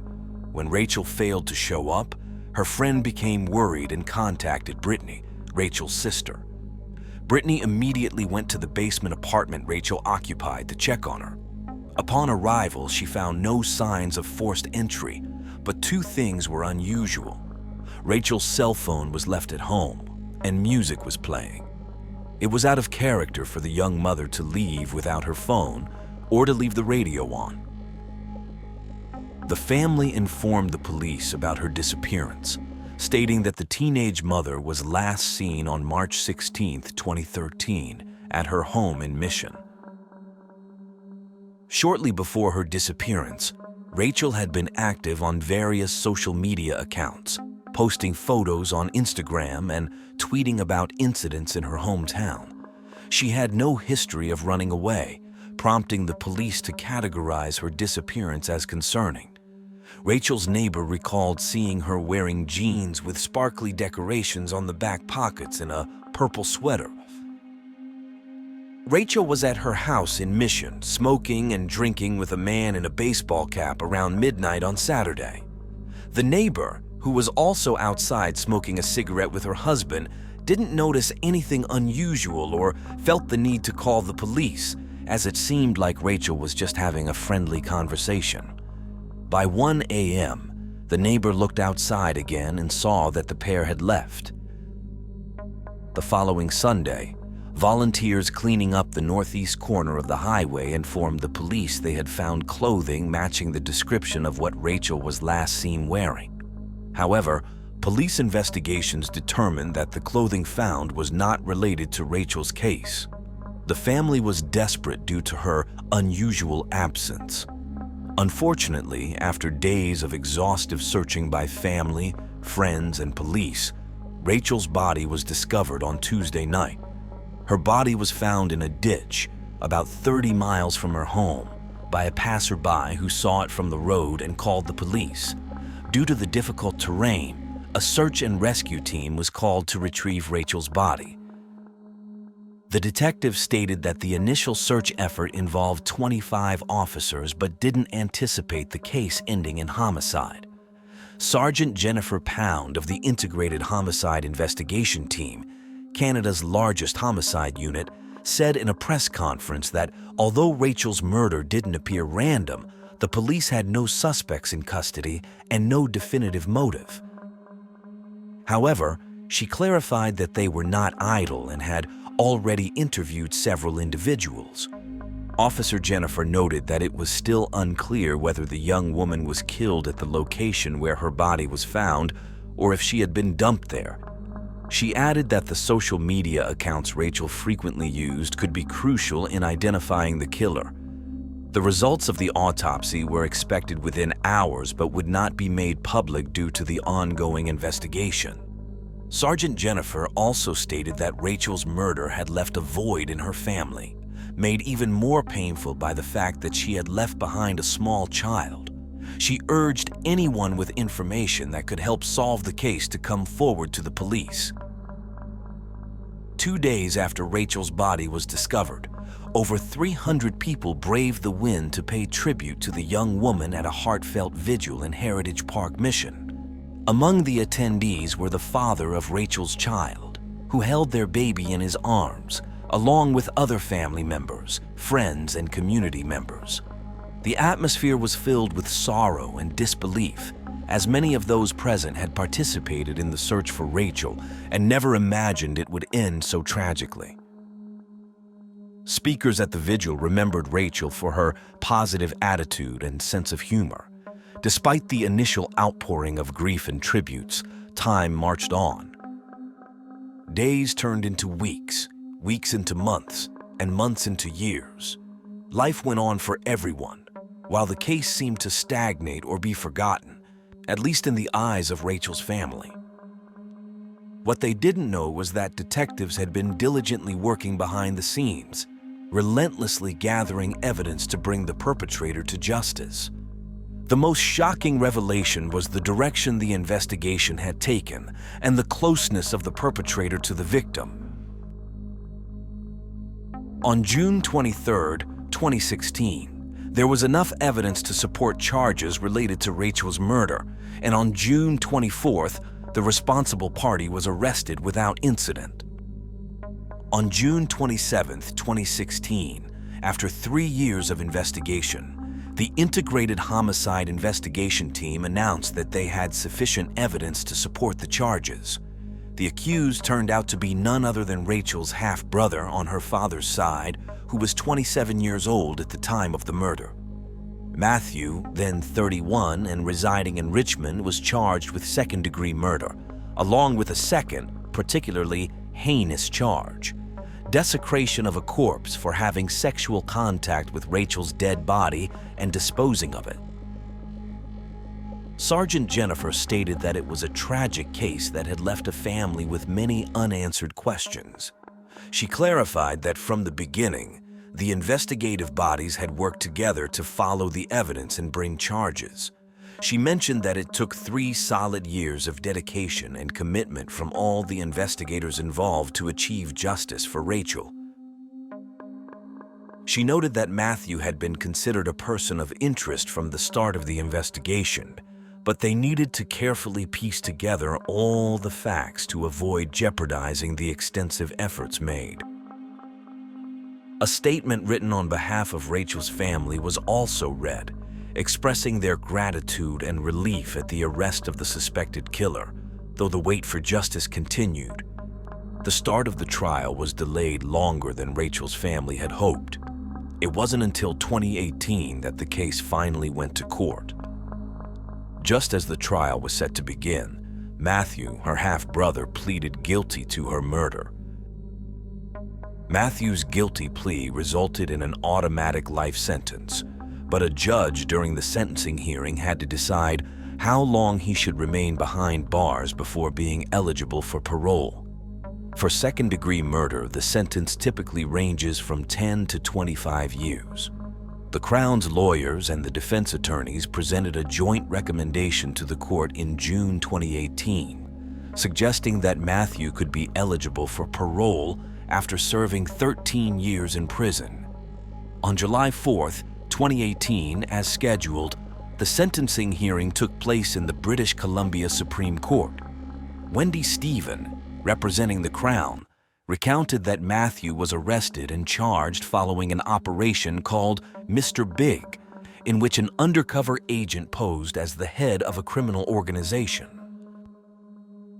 Details of the trial were published online by the Abbotsford News, a community newspaper in Abbotsford, British Columbia. It was revealed that Matthew confessed to Mr. Big that he had killed Rachel, with whom he shared the same father. The confession was recorded with hidden cameras. Wendy, the Crown representative, explained that on the night of the murder, Matthew had gone to Rachel's residence to apologize for abusing her when she was a child. He was 14 or 15 years old at the time of the assault and was found guilty at 19, receiving a sentence of probation, as disclosed in court. Wendy also detailed that Rachel had exchanged text messages with a friend, who asked how her conversation with Matthew was going. She replied that it had been a good, emotional conversation, but that she was very tired and hoped he would go home soon. Matthew saw this message and became enraged. The prosecutor continued, highlighting that Matthew confessed in 2016 to the undercover officer that Rachel's text message made it seem like she was the victim, while he felt he had suffered through the accusations and judicial process. To Matthew, the fact that he had sexually abused his sister when she was just a child seemed insignificant.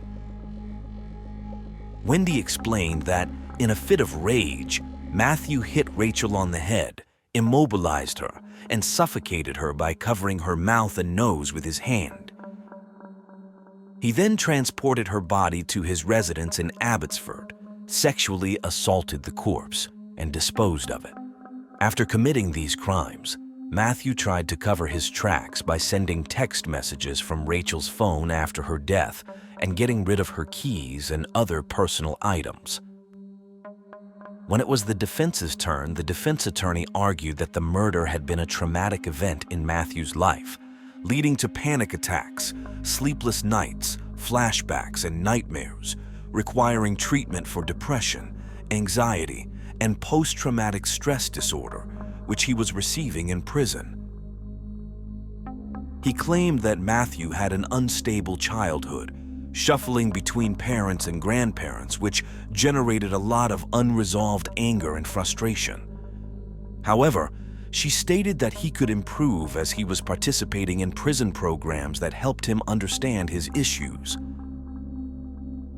The courtroom was filled with Rachel's family and friends who had to listen to the horrific details recounted by the prosecutor about Rachel's suffering and the defense's argument portraying Matthew as a victim.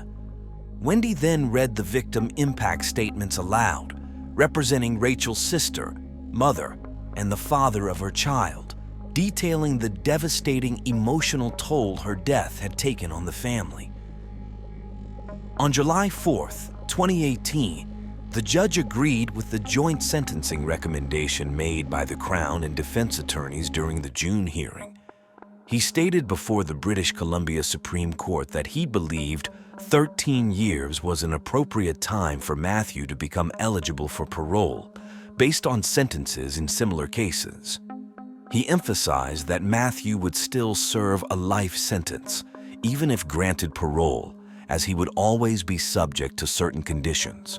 He added that parole was never guaranteed and could be revoked. He described Matthew's actions as repulsive. After the court session, Rachel's sister expressed that her family felt relieved but mostly exhausted by the entire experience. She added that the family was not surprised by Matthew's guilty plea, as they had always suspected him, despite lacking evidence. Responding to Matthew's claims of suffering, Brittany emphasized that Rachel was the only victim and that Matthew could portray himself as a martyr to gain sympathy or pity, but he was not a victim. She stressed the importance of remembering this crucial fact. Perhaps the most poignant evidence of the tragedy's impact was contained in a letter the family provided to Sergeant Jennifer. In it, they expressed that Rachel was a mother, daughter, sister, and friend, and her absence had left many broken hearts and great devastation, as she was missed and remembered every day. They described Rachel as a sweet, strong, and beautiful young woman with her entire life ahead of her, but she would never get the chance to live out her dreams. They highlighted that her senseless murder left behind a child who would never know his mother and would one day need answers to questions no child should have to ask. The family noted they no longer had words to describe their pain or the difficulty of processing everything that had happened, and they requested privacy while expressing gratitude that justice was served, though nothing could ever compensate for the loss of Rachel's young life. Finally, Brittany said the family hoped to use their experience to help others going through similar tragic circumstances. She emphasized that there should be more support in such painful situations.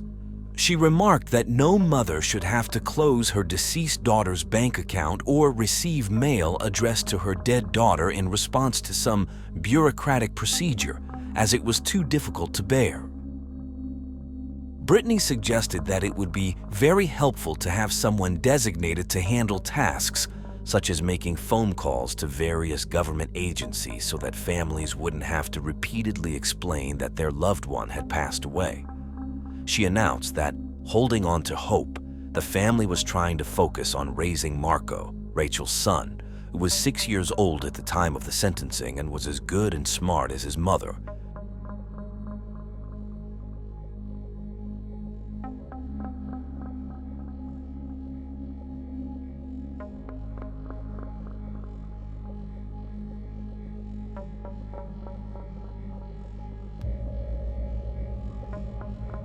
The year was 1988. 16-year-old Dwayne lived a blissful life with his family in the serene town of Alturas, Florida. His mother, Peggy, worked tirelessly as a waitress at the local diner. After raising 3 children on her own, Peggy finally found love with Perilyn Carr, who brought 2 more children into their blended family. Their life in Alturas seemed perfect. A quiet town where no one locked their doors, an ideal place to raise a family.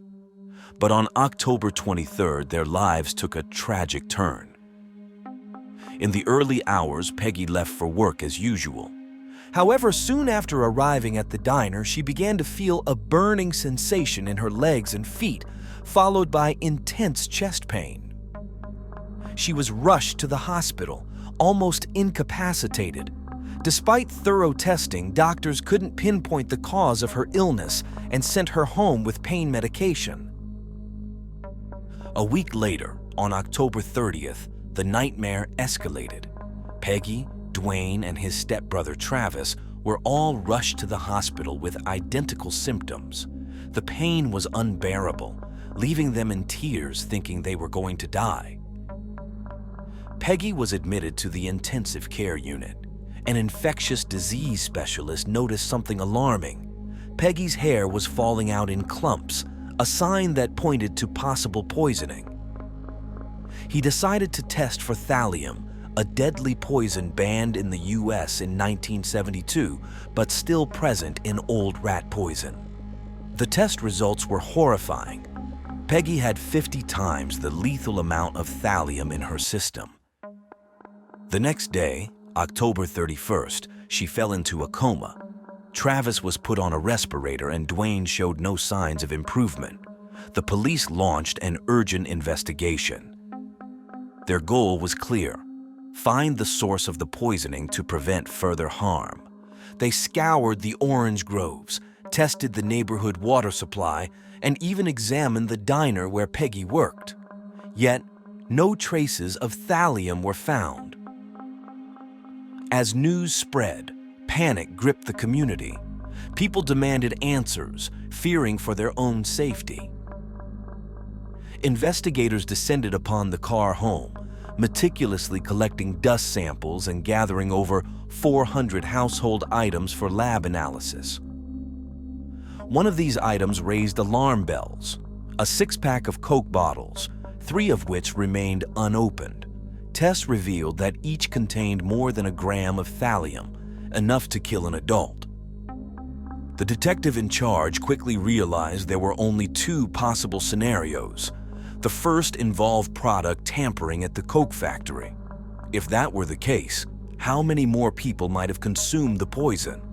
The potential spread could reach far beyond the county, possibly affecting the entire state or even the nation. Fear spread rapidly, with locals terrified to drink Coke. The investigation's initial focus was on the bottling company. However, with Coca-Cola's cooperation, large-scale tampering was swiftly ruled out. It was deemed physically impossible to tamper with the product at the plant. This left the police with only one conclusion. This was a targeted attack on Peggy Carr and her family. The investigation turned inward, examining family members closely. Peggy's husband, Perilyn Carr, emerged as a primary suspect. Despite being married for only 7 months, the couple's honeymoon period had been short-lived. Perilyn worked long hours at the mine, and Peggy had grown suspicious. One night, she discovered him with another woman. Adding to the suspicion, the weekend Peggy first fell ill, Parielin was conveniently out of town. Upon his return, he resisted taking her to the hospital. As investigators delved deeper into Pariellin's background, they sought any motive that might explain why he would poison his wife. Despite his troubling behavior, one question nagged at the police. Why would Pariellin poison his own son, Travis? During interrogation, Pariellin revealed a puzzling clue.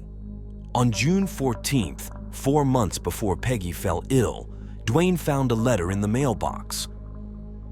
The letter contained a yellow Post-it with a threatening typewritten note warning the family to leave Florida within 2 weeks or face death. Dwayne and his siblings initially laughed it off, but Pariellin's dismissive attitude now seemed more suspicious.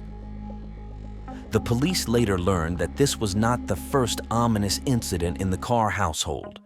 A few years prior, 2 of their dogs had died suddenly, both exhibiting symptoms of severe illness and hair loss. This led to a chilling suspicion. They might have been used for experimentation. As Peggy's health continued to deteriorate and Dwayne and Travis showed no signs of improvement, the entire family underwent testing for thallium.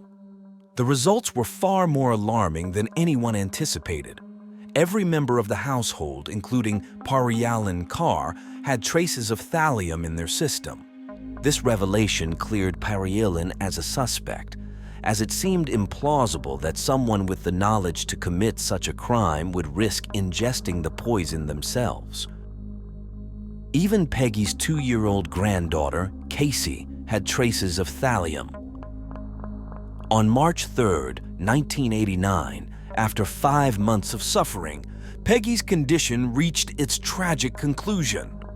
Dwayne was called to her bedside for the final time as the family faced the heartbreaking decision to remove her from life support. Peggy Carr passed away at the age of 41, leaving the family devastated. With Peggy's death, the investigation took a new turn. It was now a murder case. Poisoning someone is a rare and calculated method of murder, often devised by a demented yet brilliant mind. The FBI's examination of the contaminated Coke bottles revealed tiny scratch marks, indicating they had been meticulously tampered with. The thallium had been added, the caps resealed, and the bottles appeared untouched. Thallium, being tasteless and odorless, dissolves easily but usually causes noticeable changes in soda. However, the mixture found in the Coke bottles was sophisticated, avoiding typical signs like overflow, discoloration, or sediment. This pointed to the work of someone with advanced knowledge of chemistry, a highly intelligent individual who believed they were smarter than everyone else. Police began questioning neighbors and townspeople. Alturas, a small community of a few hundred residents, saw every single person interviewed as investigators sought to uncover the perpetrator behind this heinous act. The closest neighbors to the Carr family were George Trepal and his wife, Diana. When the detectives questioned Trepal, his reaction was shockingly harsh. Trepal launched into a tirade about the redneck children and family living next to him. When asked why anyone would want to poison the Carr family, Trepal's response was unsettlingly specific. Someone wanted them to leave. This echoed the exact message in the threatening letter received by the Carrs, a detail only known to law enforcement. This peculiar response made Trepal a prime suspect. Further investigation revealed that George Trepal was a self-taught chemist, while his wife, Diana, held a master's degree in chemistry. Both were members of an elite society for individuals with IQs in the top 2% of the population. Digging deeper, investigators discovered Trepal had a criminal background. He had served time in prison for being the chemist in a major methamphetamine operation. One of the ingredients commonly used in producing methamphetamine, is thallium. The spotlight on George Trepal as a person of interest shocked even Peggy's son, Dwayne, who couldn't believe Trepal was capable of such a heinous act. The detectives uncovered that Trepal had previously had a confrontation with the Carr family over loud music. Just 48 hours after this argument, Peggy Carr was poisoned. Despite these connections, the police lacked concrete proof to arrest Trepal. Standard police procedure often involves bringing a suspect in for questioning, hoping for a confession. However, detectives believed this approach wouldn't work with Trepal, an introverted and non-confrontational individual. Instead, the FBI proposed a different strategy. Someone had to go undercover to outsmart Trepal.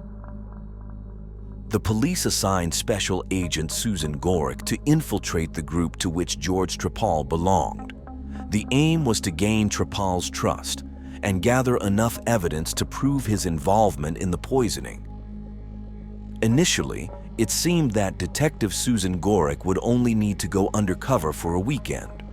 However, she was warned about Trepal's photographic memory. If he saw them, he could remember their cars or faces. Under an assumed identity, Susan prepared to attend a murder mystery gathering hosted by George Trepal and his wife, Diana. Susan Gorick transformed into a woman on the verge of divorcing an abusive husband. On April 14, 1989, she headed to the local hotel where the event was being held. Upon arrival, she was greeted by none other than George Trepal himself. Face to face with the suspected killer, Susan's biggest fear was that Trepal might recognize her from previous surveillance operations. She took a deep breath, searching for any sign of recognition in his eyes, but Trepal didn't seem to recognize her. Nevertheless, Susan had to remain vigilant. In her undercover role, Susan knew Trepal was not the type to confront directly. He was the kind who would poison his victims, causing a slow and painful death. The risk was immense. Introducing herself as Sherry Gwynn, she registered for the event and received a packet containing the weekend's information, prepared by Trepal himself. The pamphlet detailed several well-planned murder scenarios, one of which involved poisoning. One paragraph in particular stood out. It mentioned that when a death threat appears on the doorstep, prudent people throw out all their food and watch what they eat. The message was strikingly similar to the one the Carr family had received before Peggy was poisoned. This eerie similarity convinced Susan she had the right suspect.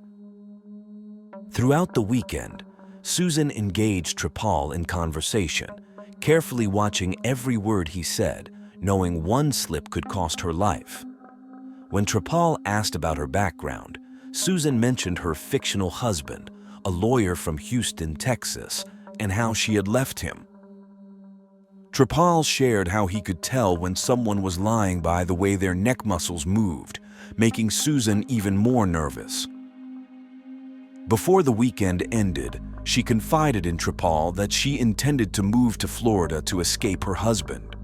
This revelation led to a crucial breakthrough. Trepal mentioned that he and his wife were considering moving her practice and selling their house. After consulting with her supervisors, Detective Susan was instructed to continue her undercover operation beyond the initial weekend. Susan knew this extended mission was her chance to find crucial evidence that could secure a search warrant for Trepal's house. She hoped to discover lab equipment or chemicals that would link Trepal to the crime. The following week, Susan visited Trepal's house. During the tour, Trepal mentioned how safe Alturas was, boasting that no one locked their doors. Although Susan noticed several suspicious items, including a secret passageway in the library and a mannequin with bondage gear, none were sufficient for a search warrant. Despite the failed plan, Susan maintained her Sherry Gwynn persona, determined to gather more evidence. She was acutely aware of the risks. Exposing her true identity could lead to her and her family's harm. Trepal, a highly intelligent individual, could easily resort to poisoning her if he discovered she was an undercover detective. Over the next several months, Susan met with Trepal for a series of lunch dates, always under surveillance. She never ate or drank anything after leaving the table, wary of Trepal's potential to harm her. During these meetings, Trepal gradually revealed his disdain for people he considered less intelligent, giving Susan insights into his mindset. After 8 months, Susan had collected numerous small pieces of evidence, but not enough to build a solid case. Her supervisors began to question the operation's value, threatening to shut it down. To Susan, failure was not an option. She was driven by the need to secure justice for Peggy Carr and her family, imagining how it could have been her own loved ones who drank the poison. In December 1989, Susan received the breakthrough call she had been waiting for. George and Diana Trepal had moved out of town and offered Sherry Gwynn the chance to move into their home. Without needing a warrant, Susan now had legal permission to enter the house and invite the county crime scene unit to investigate. Believing Trepal was too clever to leave obvious traces of thallium, the team focused on finding residue in places like the air conditioning filter or drains. The house was still filled with Trepal's belongings, providing ample opportunities for collecting samples. In the garage of George Trepal's house, investigators collected vials and chemistry bottles, hoping one would test positive for thallium. As they awaited results from the FBI lab, Susan continued her role as Sherry Gwynn, even as ideas and scenarios to engage Trepal ran thin. Time was running out. By January 1990, with no news from the lab, Susan knew she had to take action. She decided to try and trick Trepal into incriminating himself, unaware that Trepal was also preparing a trap for her. Susan arranged a meeting with Trepal at a picnic area behind a McDonald's in Sebring, the town where he was living. This critical meeting was recorded on tape. During their conversation, Susan handed Trepal a business card claiming it was left by detectives searching for him. Trepal's behavior changed noticeably. He became extremely nervous. His agitation was palpable as he tried to maintain composure. He repeatedly asked Susan to come over to his new house, which she declined. The tension was high. What might have happened if she had agreed to visit his home? After the meeting, Trepal walked away visibly shaken, his nerves clearly frayed by the news Susan had shared. This encounter marked a turning point. On April 4th, 1990, Susan received an unexpected call. The FBI had found thallium in one of the vials collected from Trepal's garage. Specifically, it contained thallium nitrate, the exact compound used in the poisoning of Peggy Carr and the attempted murder of her entire family. This discovery was the crucial piece of evidence needed to solidify the case against Trepal. The following day, April 5th, George Trepal was arrested at his new home in Sebring. The sight of Trepal being escorted in an orange jumpsuit into the county jail marked the end of a long and dangerous investigation. The same man Susan had to trust during her undercover mission was now facing justice for his crimes. Even when confronted with the truth about her identity, George Trepal remained unfazed. Susan, now revealing herself as S Special Agent from the county sheriff's office, served him with a warrant for handwriting samples. Trepal simply smiled and responded, "Oh, okay." Unbeknownst to Susan, she had narrowly escaped becoming Trepal's next victim. When police searched Trepal's home in Sebring, they made a shocking discovery. Behind a pegboard, they found a hidden room with no inside door handle and a sealed, soundproof window. Inside, there was a platform bed equipped with wooden stirrups and a pulley system designed to lift people. Trepal had been constructing a bed for torture. The realization of what could have happened if she had visited his home was horrifying for Susan. In January 1991, as George Trepal's trial began, the jury was presented with overwhelming evidence. Among the items collected from Trepal's house was a journal titled General Poisoning Guides, which described thallium as the poison of choice for criminals.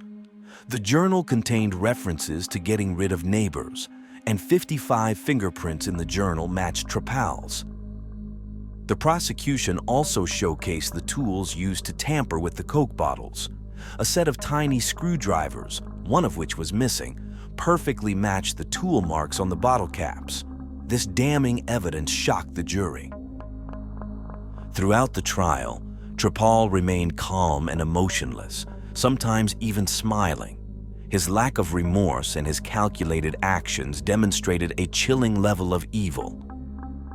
He had justified his heinous acts with his belief in his superior intelligence and the idea that those less intelligent did not deserve to live.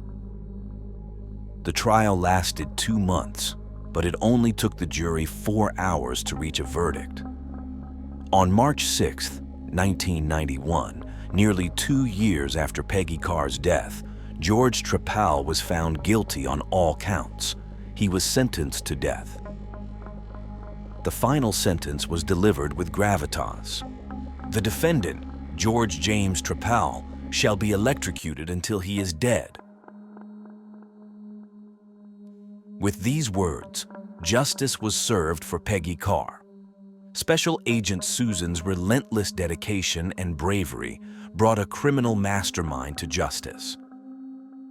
She risked everything, putting her life on the line to ensure Trepal faced the consequences of his heinous actions.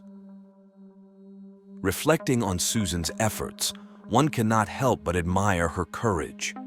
She went above and beyond to bring Peggy's killer to justice, earning the respect and gratitude of many. The rest of Peggy Carr's family, who were also poisoned, made full recoveries. However, the loss of Peggy had a profound impact on her son, Dwayne. Losing his mother at the tender age of 16 was a traumatic experience that left deep emotional scars. In the years following her death, Dwayne struggled with grief, often expressing it through anger and outbursts. Eventually, Dwayne found solace in writing to his mother. In a heartfelt letter, he poured out his emotions. "Dear Mom, this is your baby boy. I'd like to tell you that I love you and I'm sorry for all the bad things I've ever done to you. Hopefully you're in a better place now. I often think about you and wish you were here. I haven't been so good and I'm sorry. I'll try to get my life straight." Dwayne made good on his promise. Today, he is married and has become the father figure his own family deserves. Every day, he strives to make his mother proud and keep her memory alive. Dwayne Dauberly stands as a testament to the resilience of the human spirit, showing that even after unimaginable tragedy, a life worth living is possible.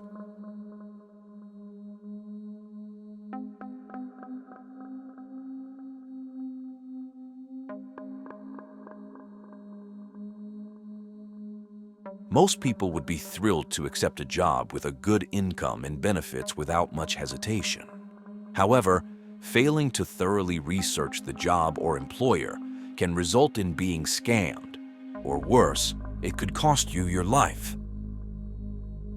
In the United States, there are many websites where individuals or organizations can post job listings for numerous ideal positions with attractive salaries. Many believe that landing such a job would lead to a better life. However, in today's case, the men who went to the address for the job offer never returned.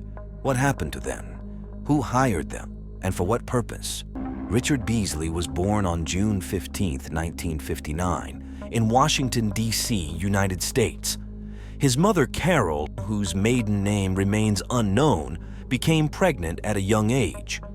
Although she later married Richard's biological father, their relationship was short-lived. Soon after, Carol met Jim Beasley. At the time, Carol worked as a secretary at a high school, while Jim was a truck driver. After a brief courtship, Jim and Carol married and later had 2 daughters. However, Jim was far from the ideal husband or father figure. He struggled with alcohol addiction, enjoyed gambling, was jealous and frequently abusive, creating a fearful atmosphere at home. Despite the hostile environment, Carol tried to instill faith and the value of charity in her children to give them hope. By his teenage years, Richard had developed a knack for smooth communication and persuasion. After graduating from high school in 1976, he spent some time in the Navy before attending trade school, where he learned machining skills. This trade allowed him to earn a living. Richard was also a motorcycle enthusiast, a passion that connected him with a girl named Tina Kern, who shared his love for the speed and culture of motorcycles. During this period, Richard began engaging in criminal activities. In 1985, after stealing a motorcycle in Texas, he was imprisoned, which temporarily ended his romance with Tina. However, after serving only 4 years, he was granted parole in 1989. At 30 years old, Richard returned to Akron and reconnected with Tina. They married, moved in together, and in 1993, they welcomed their first and only daughter, Tanya Beasley. During Tanya's early years, Richard appeared to be a hardworking man and a loving father. Tanya enjoyed outings with her father to the mall, park, or zoo, and painting together was another activity she cherished. Tina, having become a caring woman and devoted mother, longed to leave behind their past, including the motorcycle lifestyle and its associated culture. Richard did not share this desire but kept it to himself. Despite repeatedly assuring his wife that he now led a more upright and responsible life, the truth was different. Richard soon returned to a life of crime, involving drug trafficking, home invasions, and selling firearms to criminals, all while keeping his activities hidden from Tina. In the mid-90s, Richard Beasley was apprehended by agents from the Bureau of Alcohol, Tobacco, Firearms, and Explosives. He was sentenced by an Ohio judge to 7 years in federal prison on charges of robbery and illegal arms trafficking. Due to an administrative error, Richard avoided extradition to Texas, where he was still on parole. As a result, Tina divorced him, and their daughter Tanya remained in her mother's custody. During his imprisonment, Richard found solace in his faith, claiming that God had always been the one constant in his life. Upon his release in 2003, he returned to Akron with a new sense of purpose. Determined to turn over a new leaf, he soon secured a job as a garbage truck driver. Additionally, he became a volunteer chaplain at a local church, dedicating himself to spreading the divine word and aiding the homeless. He particularly empathized with those who had made mistakes or were suffering from substance abuse. Richard became a frequent volunteer at a soup kitchen, where he formed a close bond with a boy named Brogan Rafferty. Born on December 24, 1994, Brogan was the eldest son of Yvette and Michael Rafferty, who had started their relationship at a young age. The family, later completed with the arrival of a daughter, lived in a modest home in Akron suburbs, marked by a certain dysfunctionality. Yvette's long-standing substance abuse issues worsened over time, while Michael did his best to support the family with his early morning machinist job. The situation was challenging, as Yvette gradually neglected her responsibilities, leaving Brogan largely to fend for himself. Brogan also couldn't rely on his father, as Michael often resorted to physical punishment when Brogan got into trouble or displeased him. Unsurprisingly, by the age of 8, Brogan sought refuge in Richard's presence. Once, when Yvette disappeared due to her substance abuse, Brogan, feeling helpless, turned to Richard for support. From that moment, Richard took on a protective and mentoring role for the boy. Initially, Tanya felt jealous of their bond, but she eventually understood that Brogan needed a positive figure in his life. In 2005, Richard was involved in a car accident while working, resulting in significant fractures as well as head, neck, and spinal injuries. To manage his pain, he was prescribed painkillers, to which he eventually became addicted, though he kept this a secret. This addiction drastically changed Richard, making him prone to outbursts of anger over trivial matters. Despite this, his reputation as a community pillar remained intact. In 2009, using a financial settlement from his accident, Richard opened a halfway house for parolees and sex workers. Judges, lawyers, and even prosecutors believed he was genuinely committed to being a reformed man. Richard was known for his advocacy not only for the accused and addicts, but also for his ability to persuade judges to grant their release, after which they would come under his supervision at the halfway house. There was undeniably something likable about Richard, and he possessed a remarkable talent for convincing others. During her first year of high school, Tanya wanted to follow in her father's footsteps and got involved in his charitable organization, a decision that Richard wholeheartedly supported. Together, they managed to raise significant funds for their cause. Around this time, Tanya had her first boyfriend, a boy with a troubled past who remained anonymous. He claimed to have changed, and when Richard asked Tanya if her boyfriend would be willing to work at the halfway house, she thought it could be a positive influence. However, Richard actually intended to have him sell drugs in the neighborhood. While helping Richard clean out his voicemail, Tanya stumbled upon a message from her boyfriend, revealing their secret activities. Feeling devastated and betrayed, Tanya found even the simple act of walking through the school halls and talking to friends challenging. She grew distrustful and doubted everyone's true intentions. Her relationship with Richard suffered a severe blow, and it was painful for her to distance herself from the father she once adored. Richard then grew closer to Brogan, who would do anything for him. Brogan viewed Richard as the only person who had been there for him during his troubled childhood. The kind and gentle boy Brogan once was had transformed into a dominant and assertive young man. Meanwhile, the halfway house had clearly become a front for illegal activities. Richard exploited the women he housed, keeping them in a cycle of drug addiction and forcing them into prostitution, all under constant threats. Eventually, the women had enough and reported him to the authorities. In December 2010, after a police raid on the house, they found chemicals used to manufacture drugs, prescription medications, and other substances. Richard was arrested and charged with drug trafficking and inducing prostitution. Additionally, he had violated his parole again and faced the possibility of decades in prison. In July 2011, Richard managed to post bail. With his trial scheduled for September, he was supposed to return to court in August. Desperate to avoid more prison time, he concocted a plan with Brogan to assume another person's identity, which required killing someone. They scoured the streets of Akron and eventually encountered Ralph Geiger, a disheveled 59-year-old man who was unemployed and living in a shelter, trying desperately to get back on his feet. Ralph Geiger's situation was particularly tough, as he had seen better days and always adhered to the rules. After graduating from high school in the 1970s, he moved to California and worked in an antique store with his father. When he returned to Ohio in the late 1990s, He started his own remodeling and handyman business. Ralph found considerable success, even employing others.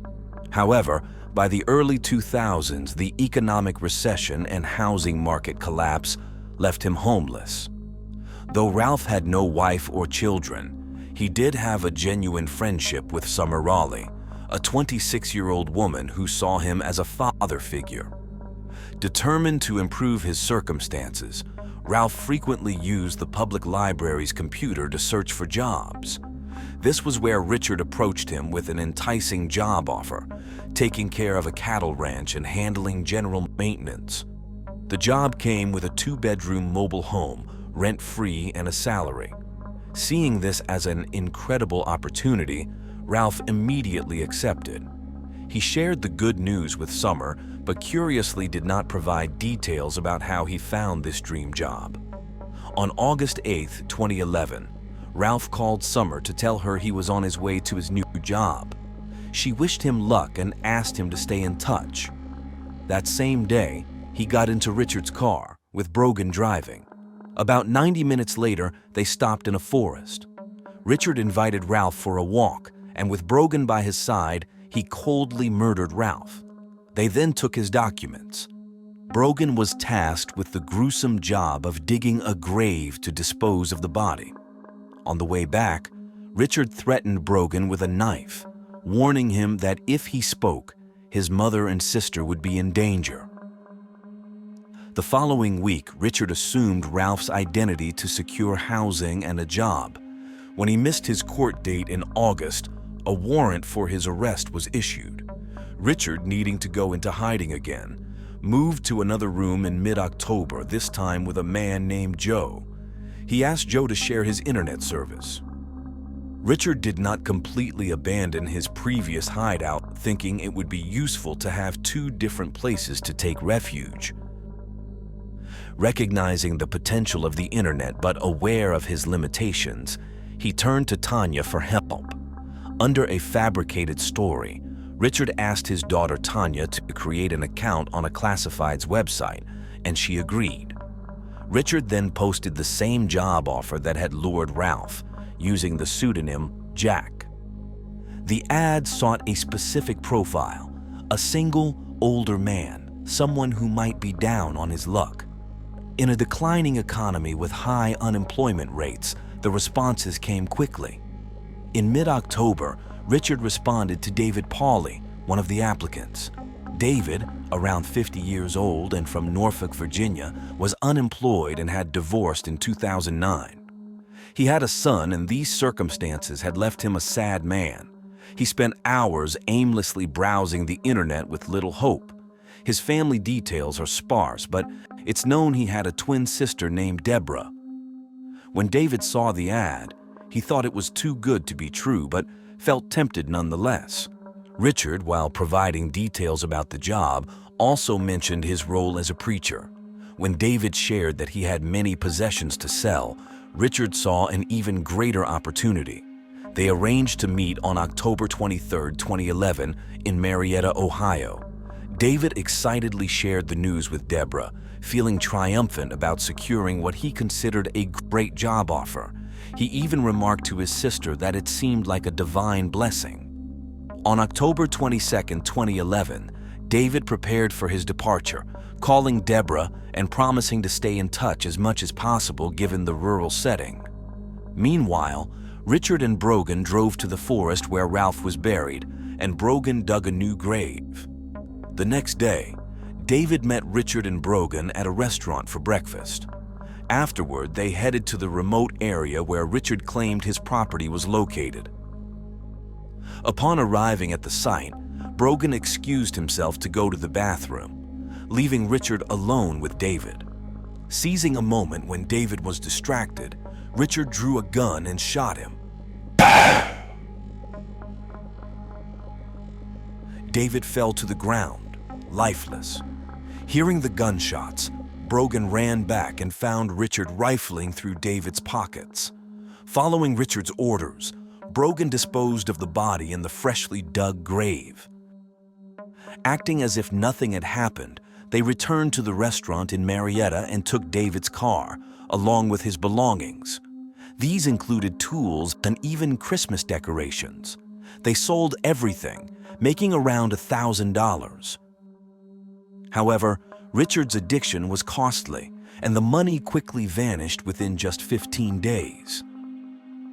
Desperate, Richard sought a new victim from the applicants responding to his job ad. The next respondent was Scott Davis, a 49-year-old man from South Carolina. Scott was single and, despite having gardening skills, couldn't find a job. The job offer seemed attractive to him, as it would also allow him to visit his mother in Ohio. During their conversation, Richard learned that Scott owned a Harley-Davidson motorcycle and had various work tools. They arranged to meet on Sunday, November 6, 2011. On the appointed day, Richard and Brogan waited at a restaurant where security cameras captured their presence. Once Scott arrived, he had breakfast with them, and they followed their usual pattern. As they approached the remote wooded area, Richard repeated his usual story, saying they needed to stop to pick up some equipment to repair the road leading to the farm. Deep in the woods, Richard told Scott they were lost and it was time to turn back. Sensing something was off, Scott turned to look around and immediately felt uneasy. Just as he finished turning, he saw Richard pointing a gun at him. Overwhelmed with fear, Scott instinctively started running. Knowing he had to escape at all costs, he sprinted away without looking back. Richard fired, hitting Scott in the elbow. Scott fell to the ground, but before Richard could aim again, Scott got up and, with blood gushing from his injured arm, continued to run. Seeking refuge, he stumbled down a slippery slope. As he got back on his feet, another shot rang out, grazing his head, a chilling reminder of how close the danger was. Another bullet whizzed past him, dangerously close. Scott's heart raced faster than he had ever experienced before, but he ran, with no trace of doubt in his body. Emerging from the dense foliage, he stopped, disoriented but aware that danger was nearly inevitable. Meanwhile, Richard returned to the road, got into the car with Brogan, and they began searching for him. Richard even instructed the young boy to run over Scott if they spotted him on the road. Scott, however, had other plans. He decided to hide in a creek, thinking it was safer than seeking help immediately. He stayed there for 7 hours, constantly alert to any strange sounds. After that, he continued his escape until he found a house and knocked on the door. The residents were initially skeptical of Scott's story, but his bloody and desperate state convinced them to call emergency services. The response team was sent right away. When they heard Scott's story, they too were suspicious, initially thinking it might be a drug deal gone wrong. Moreover, there was no farm matching the description Scott had given. Fortunately, Scott could prove his story with the classified ad he had responded to and described his attackers. He said the older man, about 51 or 52 years old, had dark hair with some gray and went by the name Jack. The younger one, around 17 years old and was very tall. The police shared this information with the media, hoping someone might provide a lead. Within hours, Scott's story caught the attention of local news outlets. During the investigation, the police received an unexpected call from Deborah. She recognized the similarities between Scott's ordeal and what her brother David had told her before he left. Not hearing from him, something very unusual, gave her the feeling that her brother might be a victim. Focusing their search on the wooded area where Scott had hidden, authorities found a trail of blood and followed it to the attack site. There, they discovered a freshly dug, empty grave, concluding it was meant for Scott and suspecting it wasn't the only one. The police withdrew to get tracking dogs, and upon returning, they combed the area and found a second grave. Inside, they found David's lifeless body. Days later, during another search of the area for clues leading to the pair of criminals described by Scott, authorities discovered a third grave containing Ralph's remains. At that time, The man's identity was unknown. Lacking the necessary resources to continue the investigation, the local police contacted the Federal Bureau of Investigation, FBI. The FBI took the first steps by analyzing the classified ad and identifying two key points: the victim's profiles and the ad's writing style. They also began tracking the advertiser's IP address. Despite the widespread attention and warnings about the fake ads, Richard still needed money and continued searching for new victims. Astonishingly, despite the widespread warnings about the fraudulent ads, Timothy Kern fell into the trap. Timothy, 57, was a father of 3. Divorced in 1997, he maintained a close relationship with his family, often through social media, where they tagged each other in photos and videos. Sharing a lot of information online, his family was well aware of his plans and activities. On November 10, 2011, Timothy posted on Facebook, announcing his decision to leave the past behind and start working on a farm near Cambridge, Ohio. He said goodbye to his ex-wife and children and packed his belongings.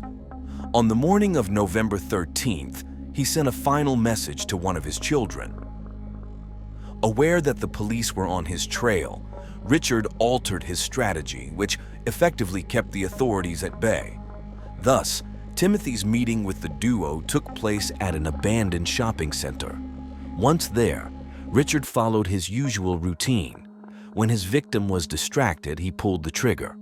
Brogan then dug a grave and buried Timothy on the spot.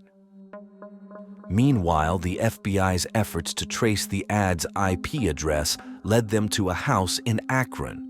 The owner, named Joe, mentioned that he had rented a room to a man named Ralph, whom he described as friendly but always on his computer. This detail strongly suggested the suspect's profile. Joe provided the police with the man's phone number without any resistance. Another team of investigators retrieved surveillance footage from the restaurant where Scott had met Richard. They discovered that the man they were looking for was, in fact, Richard. To make matters worse, he was not alone but accompanied by a young man, Brogan. The combination of the surveillance images and the phone number provided by Joe, tracked through the GPS system, allowed them to locate the main suspect. Amazingly, he was just a few blocks away. As Richard walked down the street, agents surrounded him. Without any dramatic chases or extensive operations, he was apprehended.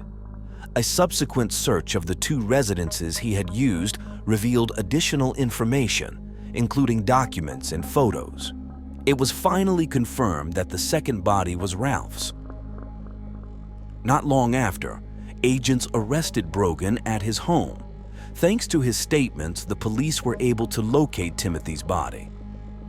Richard faced 25 charges, including aggravated murder, robbery, kidnapping, and identity theft. Brogan was assigned a lawyer and a plea deal was discussed on the condition that he cooperated with the investigation. However, he refused, considering it a betrayal of Richard, and resisted any deals offered to him. Thus, his trial began in October 2012. The Ohio jury, composed of 7 women and 5 men, deliberated for 20 hours.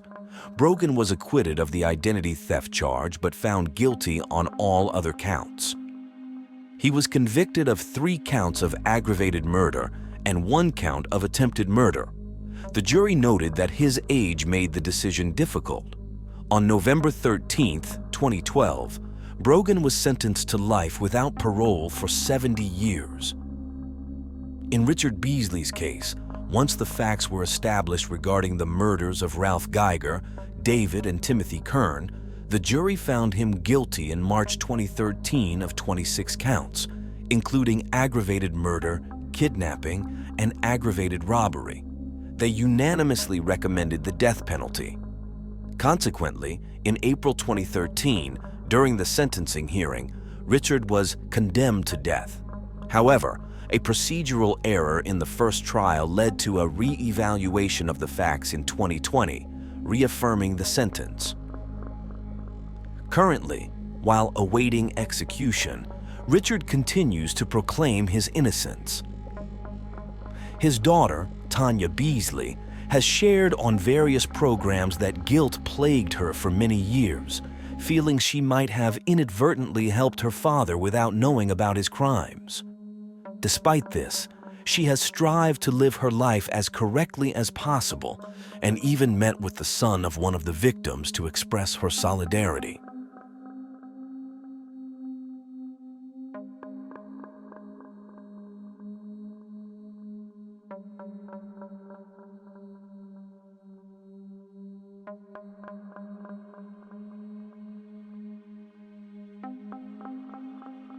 Obviously, the one question is, everybody's asked me, why?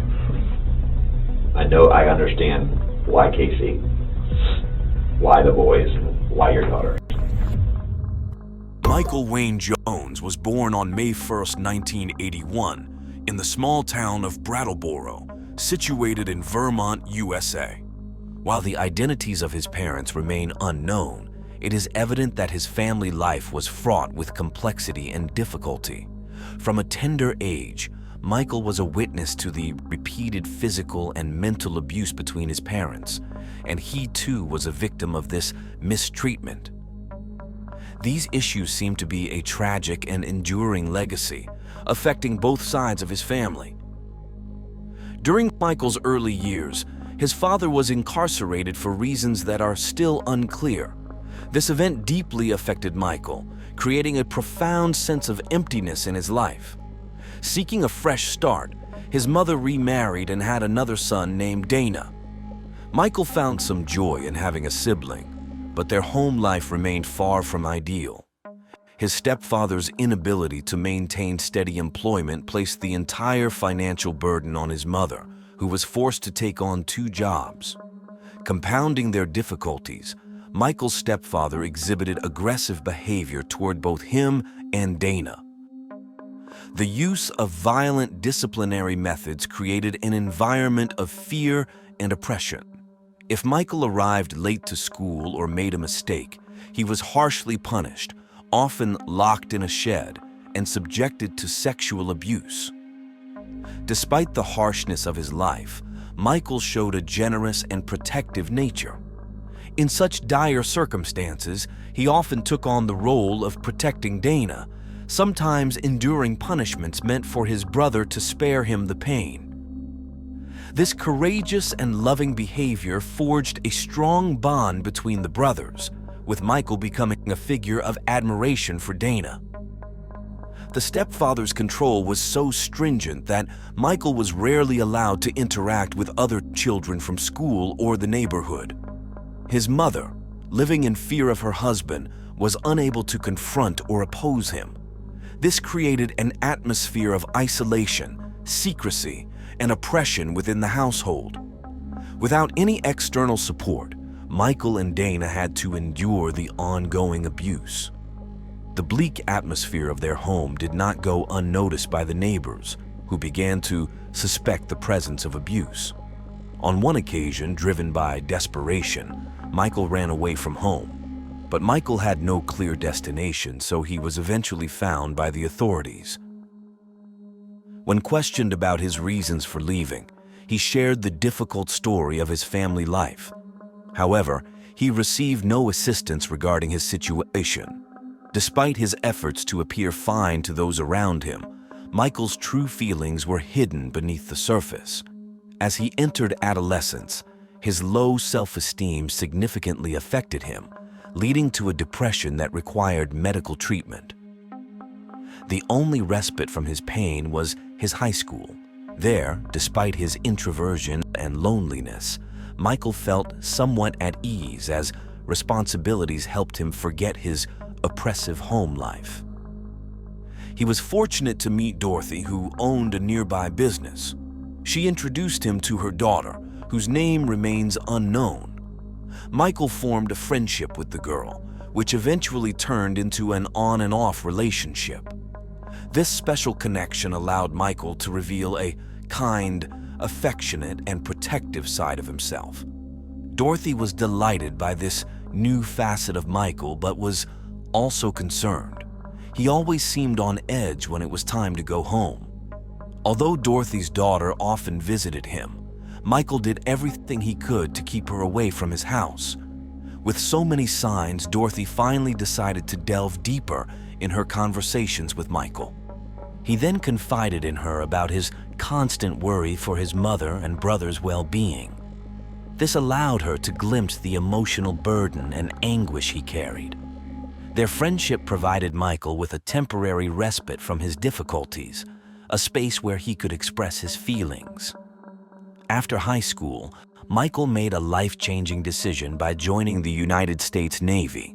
This marked the beginning of a new chapter, providing him with a clear purpose within a highly structured environment.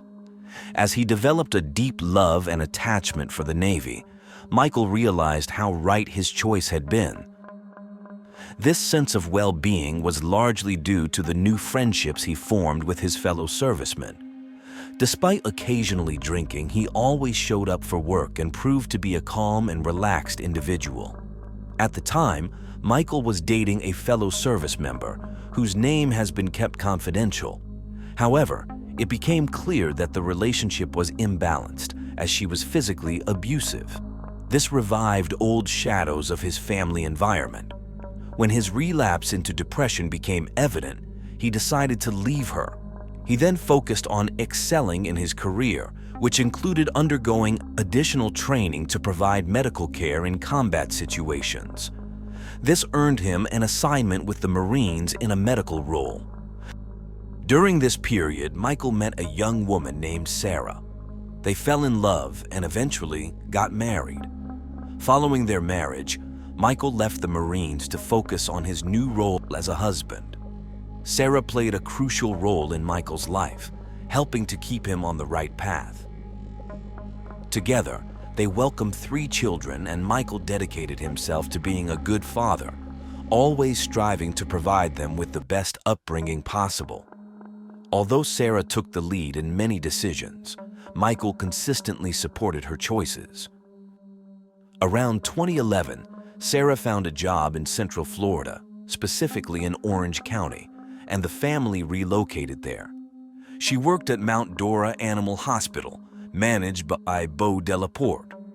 As weeks went by and Michael struggled to find a job, Sarah persuaded Beau to hire him, recognizing his work experience. Michael quickly adapted to his new responsibilities and demonstrated remarkable dedication.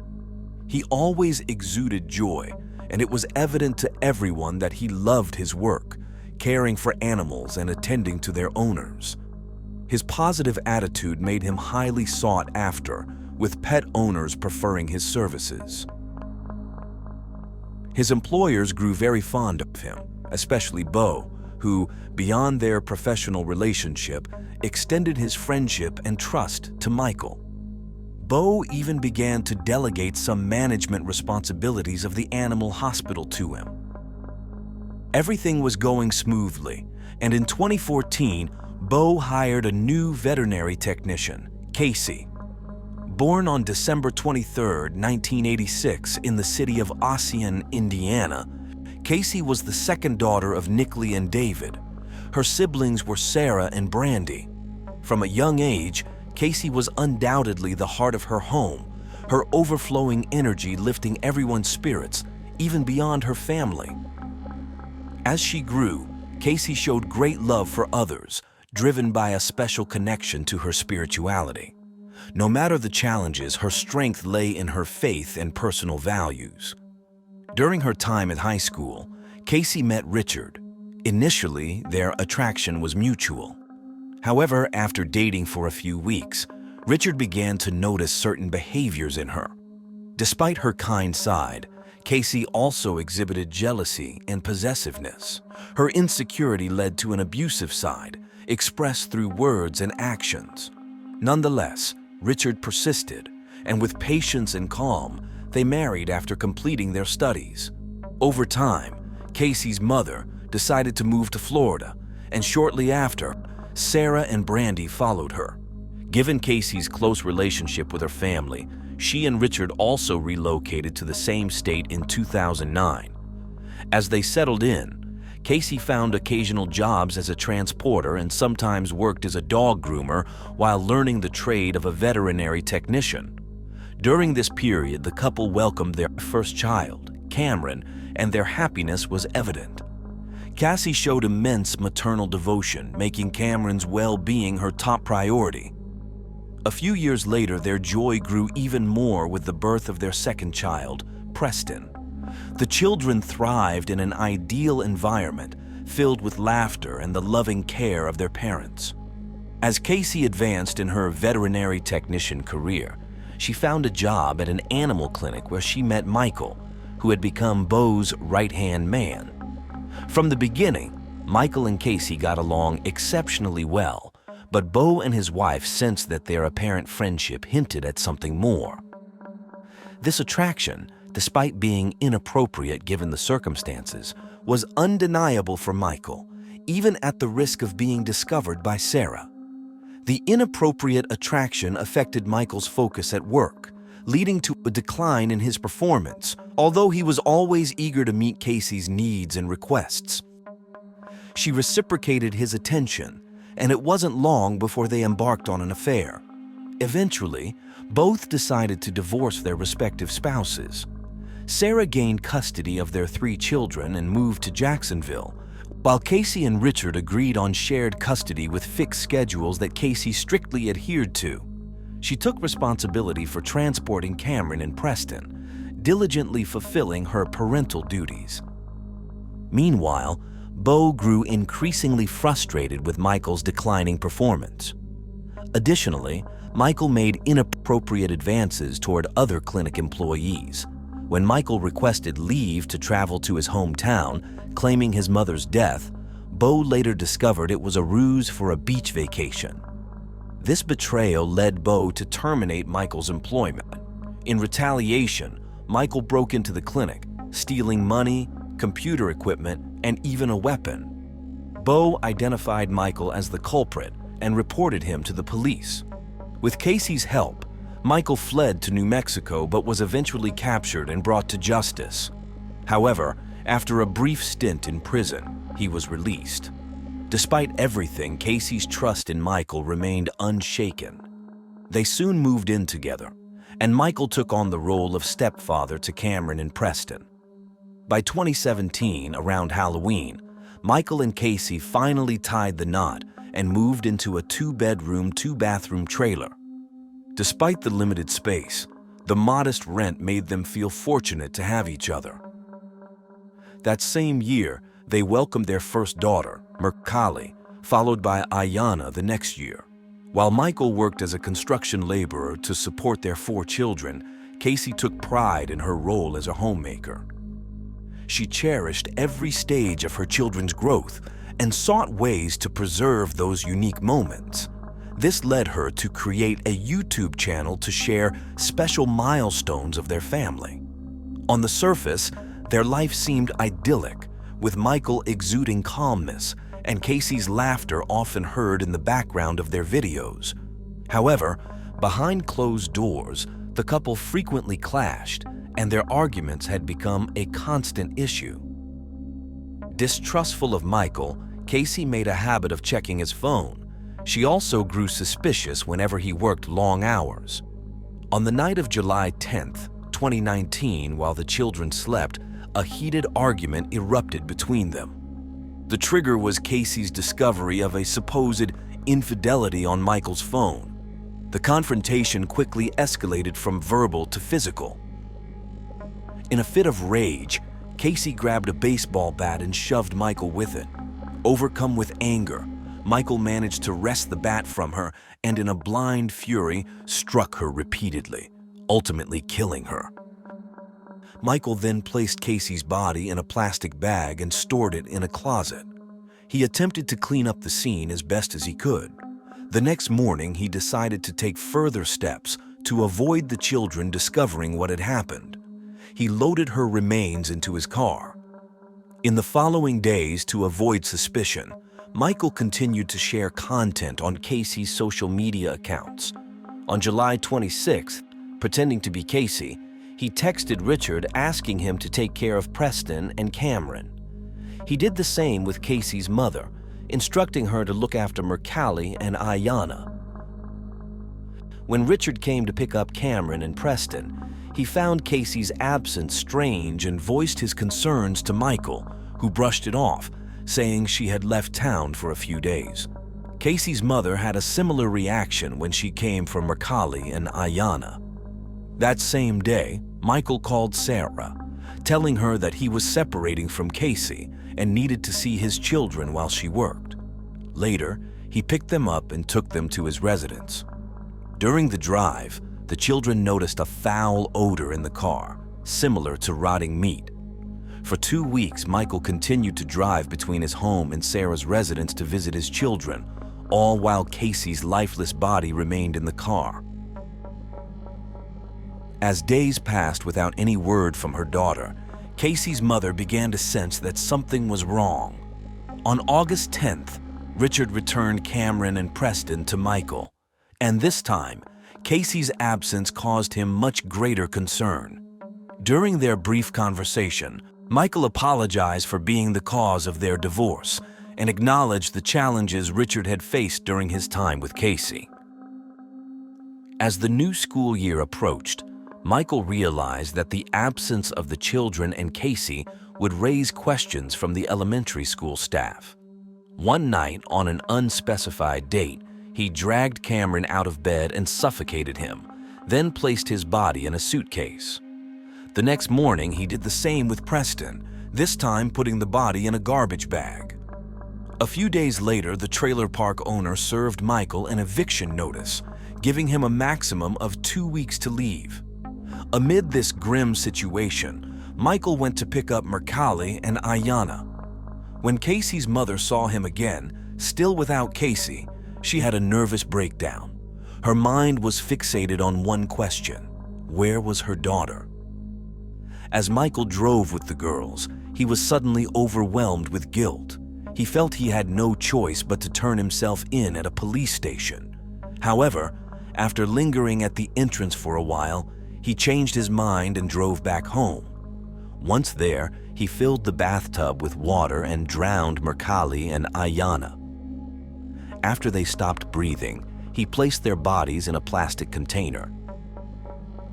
By early September, the approach of Hurricane Orion led to a state of emergency being declared in Florida. Many sought refuge in public shelters to protect themselves from the impending disaster. This situation provided Michael an opportunity to flee with the 5 bodies. He loaded them into his truck and drove north, planning to stay with Sarah and his children. Despite the ongoing emergency in Florida, Sarah never saw Michael call his wife or inquire about the children.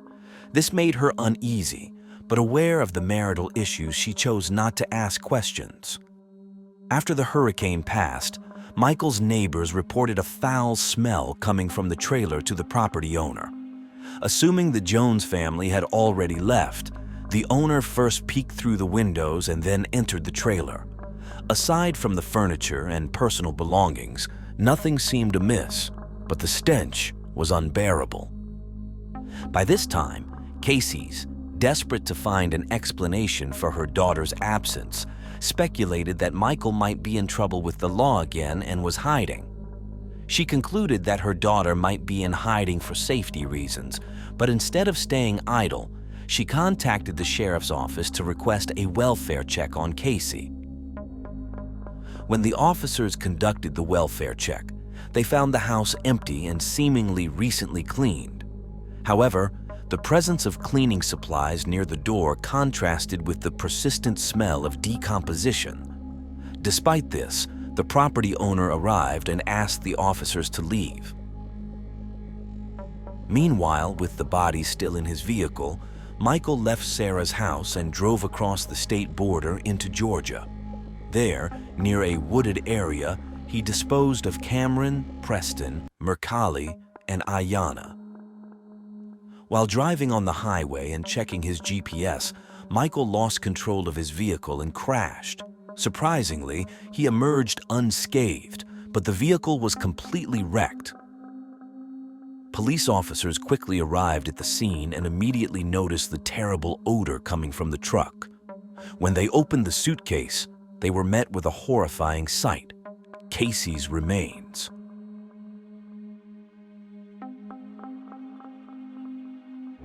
There, on the roadside and under the shocked gaze of the authorities, Michael confessed in detail to his gruesome actions, including the location of the children. Consequently, he was taken into custody. Upon hearing the news, Casey's family felt as though their world had collapsed. In a state of shock, they could not stop asking themselves how a human being could inflict so much harm on others, especially on babies. For the first time in her life, Sarah experienced hatred towards someone, as she later stated. However, the thought that Casey might have witnessed her children's deaths caused her the most pain. Based on the findings and armed with a search warrant, the agents returned to Casey's residence. Upon entering, besides the smell, they noticed a reddish stain on the carpet. They prepared to collect evidence at the scene. Meanwhile, the autopsies were being performed. According to the forensic report, Cameron had a fractured jaw but no other visible signs of trauma. However, a towel was found in his mouth. Preston had a noose around his neck. Mercalli and Ayanna were found together in a small plastic bag containing a baby bottle labeled Ayanna and a pair of pink sandals. Both had died by drowning. As for Casey, there was crushing on the front of her skull and face, indicating a blow with a blunt object, but no other traumas were found on her body. Michael agreed to be interviewed by the officers, and during the process he remained calm and precise in his responses, making no attempt to deceive the agents. On the contrary, Michael thanked the officers for capturing him, stating that there was nothing more he could do given the circumstances. Calmly, he then recounted the events chronologically, from the night of the fight with Casey to his subsequent arrest. When asked about the motive behind his actions, Michael responded that everything had accumulated in his life to the point where it seemed like the best and only way out. Beyond the logical impact of such a tragedy on everyone involved, it was particularly hard and cruel for Sarah to accept that her own children had been exposed to and lived with a man like Michael. Understandably, after learning the facts, Sarah suffered from mental health issues. Michael was charged with second-degree murder for Casey's death and 4 additional counts of first-degree premeditated murder for the deaths of the children. He pleaded guilty. This plea avoided a trial, moving the case directly to the sentencing phase. In this phase, a jury of 12 people had to decide between life imprisonment or the death penalty. As part of their strategy, the defense focused on Michael's difficult childhood and his mental health issues, presenting various psychological disorders as mitigating factors. However, the state prosecutors argued that the undeniable brutality of the case warranted the death penalty. In January 2023, the jury unanimously recommended the death penalty in accordance with state law. During a brief 9-minute hearing, the judge sentenced Michael for his crimes. Additionally, he was given life without parole for Casey's murder. Michael's lawyer immediately filed the necessary paperwork to appeal the sentence. Despite this last effort on Friday, April 28, 2023, the judge upheld the previous sentence. Prosecutors expressed their satisfaction with the justice served for the victims' families. As he awaits execution, Michael remains behind bars.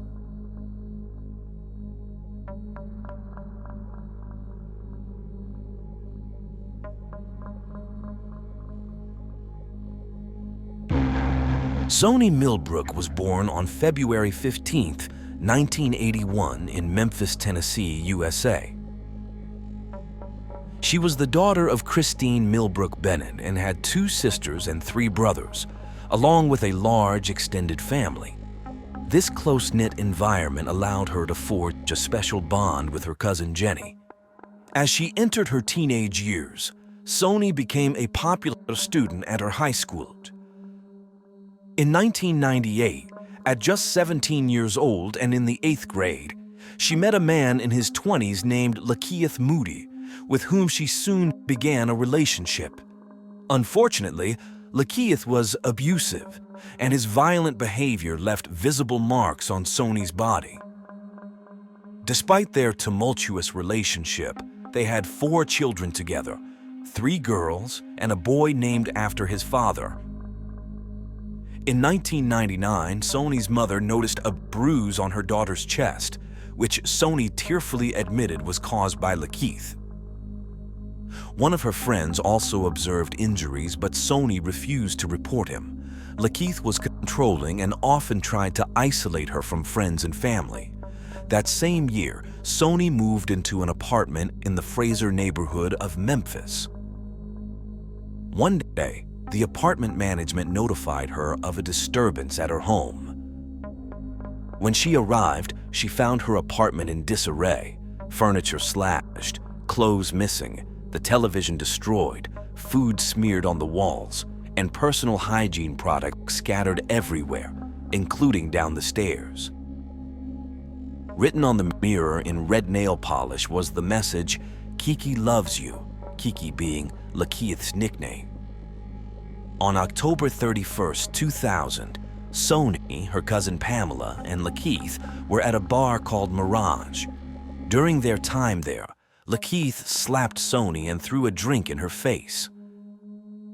Sony and Pamela left the bar and sat in the car where, according to Pamela, Sony was shaking and trembling. She asked Pamela to take her home before Lakeith arrived. Once home, Sony secured the door with locks and chains. An hour later, Lakeith arrived, yelling and banging on the door. Pamela only managed to get Lakeith to leave when she threatened to call the police. Once Sony calmed down, her cousin left her alone at home. However, later that evening, Pamela received a call informing her that Sony was in the hospital. Somehow, Lakeith had gained entry to the house. When Sony tried to end the relationship, he retaliated by tearing her clothes and beating her on the head, face, chest, arms, and between her thighs. She ended up with bruises all over her body, a loose tooth, and even lost consciousness as Lakeith Moody had choked her until she passed out. Not long after, Lakeith Moody found birth control pills in Sony's apartment and assaulted her again.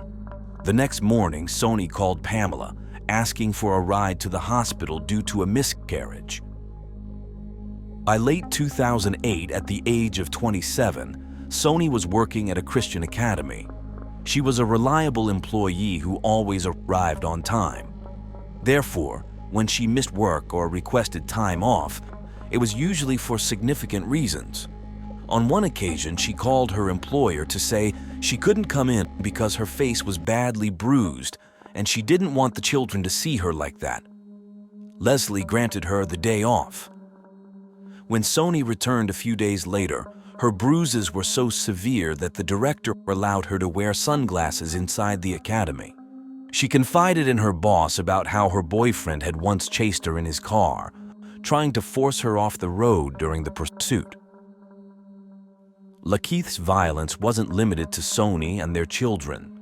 In April 2008, he was found parked in an SUV with a firearm, despite being prohibited from possessing one as a convicted felon. He had already served 2 years in prison for theft and another 3 for drug possession with intent to sell. Despite Sony's efforts to distance herself from him, it was nearly impossible. The situation reached a critical point on October 6, 2008. That day, Sony did not show up at the academy. At 5 p.m., her boss received a text message from Sony stating that her boyfriend was holding her hostage in her own home and had been beating her all day. She then provided her address. The boss called the police, and 2 officers arrived at the residence. They knocked on the door, but it was locked from the inside and there was no response. They called the fire department, who broke down the door. When the officers entered, they saw Lakeith jumping out of an open window at the back of the apartment. Sony stood in a hallway, crying and unable to speak due to her distressed state. Her 4 children were with her, completing a heartbreaking scene. She was covered in bruises and scratches on her face and neck. Once she calmed down, Sony explained what had happened. She and Lakeith had started arguing and he refused to let her leave the house. She informed the officers that they didn't answer the door earlier because Lakeith wouldn't allow her or the children to go near it or the windows. She mentioned that Lakeith had hurt one of their children by grabbing him and had prevented her from taking him to the hospital. Sony detailed that her boyfriend had been physically and verbally abusing her, even tying a baby blanket around her neck and choking her until she lost consciousness. During the conflict, when the police arrived, Lakeith threatened to suffocate her again, promising that next time he would make sure to kill her. The officers searched the area but could not find Lakeith. Sony left the house with her children in her car. 3 days after this incident, she applied for a restraining order against Lakeith, fearing for her life and wanting to prevent any further contact with him. However, she missed the court hearing on October 23rd, and the protection order was never granted. Nearly 6 months later, on March 10th, 2009, Sony was still in contact with Lakeith. That day, he was supposed to pick up the children for a doctor's appointment, but instead he started a fight with Sony, accusing her of having a new boyfriend. The argument quickly escalated as he slapped her and pulled her hair. She managed to break free and ran out of the apartment with Lakeith yelling death threats after her. Lakeith didn't catch her, but instead grabbed their youngest child, an infant, and drove off at high speed. A police patrol, alerted to the domestic disturbance, arrived just as Lakeith was fleeing. The officers attempted to stop him, but he evaded them and escaped. By early 2010, 28-year-old Sony was studying at Southeast Tennessee Community College. Her 5th child was 9 weeks old and in such fragile health that she had to stay home to care for him. In January, Lakeith, Sony, and their children moved together into the Budget Lodge Motel in Memphis. The very day they moved in, their arguments were so loud that the motel staff had to intervene because they were disturbing other guests. Peace was elusive. Their fights were constant, annoying the neighbors and the management with the noise. On January 22nd, the hotel security guard witnessed Lakeith in a highly agitated state. He arrived at high speed in Sony's car and began shouting at her while she stood on the second-floor balcony with the children. In the heat of the argument, he threw a bag of groceries at her. The guard approached and told him they couldn't make so much noise or throw objects and that they needed to finish the argument inside their room. Lakeith simply told him to mind his own business. He locked the car and walked away, with the guard following him to a third-floor room not registered under anyone's name. Later, the guard asked Lakeith to hand over any hotel keys he had, and to his surprise, Lakeith had keys to 3 different rooms despite not being registered as a guest. The next day, the troubled couple moved with their children to room 222. That evening, the night manager asked Lakeith to leave, and though he complied, he soon returned. The fights continued for a few more days until the same security guard, who had repeatedly warned them, asked Lakeith to leave the property for good. The receptionist tried to calm him down as he went to the parking lot, and the guard told him not to come back that night. Lakeith got into the car and drove away. On January 26th, Sony spoke with Pamela, confiding that many things were happening in her life and that she was staying at the motel. She expressed a desire to tell Pamela something important and said she would call if she left the motel or if her boyfriend left first. The next day started normally. At 7 a.m., Sony took her younger children to daycare and her eldest to school. Around 11 a.m., the housekeeping manager knocked on Sony's door, speaking to her through the window to inform her they needed to pay or leave. He returned several times that day. On one visit, around 2:30 p.m., Lakeith answered the door. The room was dark. Lakeith told the manager that his mother was on her way to bring the money. Later, the hotel security guard checked room 222 and found it empty. Children's clothes, bags, and various items were scattered on the floor and one of the beds, while the other bed was neatly made. That same day, January 27th, Sony failed to pick up her eldest daughter on time. The school secretary called Christine, the child's maternal grandmother, to come and get her. Christine tried calling Sony, but received no answer. Around 6 p.m., Christine discovered that her other grandchildren were still at daycare. Worried by the lack of response, she asked her husband to pick up the younger children from daycare while she went to the school. Convinced something was wrong, they contacted the police, who came to the house around 10:30 p.m. and filed a missing persons report. On January 28th, the housekeeping manager entered the now empty room 222 again. This time, he began cataloging and tagging the belongings left behind by the tenants who seemingly fled to avoid paying their bill. The room contained piles of clothes and a large garbage bag which were taken to the storage area. Once the room was emptied, it was cleaned and made available for new guests. The next occupants were James and Rhonda Sargent, who moved in on January 29th. The new tenants noticed a foul odor and tried to mask it with incense, but it wasn't enough. They also noticed that the previous occupants had attempted to do the same, as they found scented tissues in the tiles and ceiling vents. The smell was particularly strong when someone sat on the bed. On January 29th, officers from the Memphis Police Department's Missing Persons Unit visited the hotel to inquire about Sony's whereabouts, as it was the last place she had been seen. However, they did not enter room 222.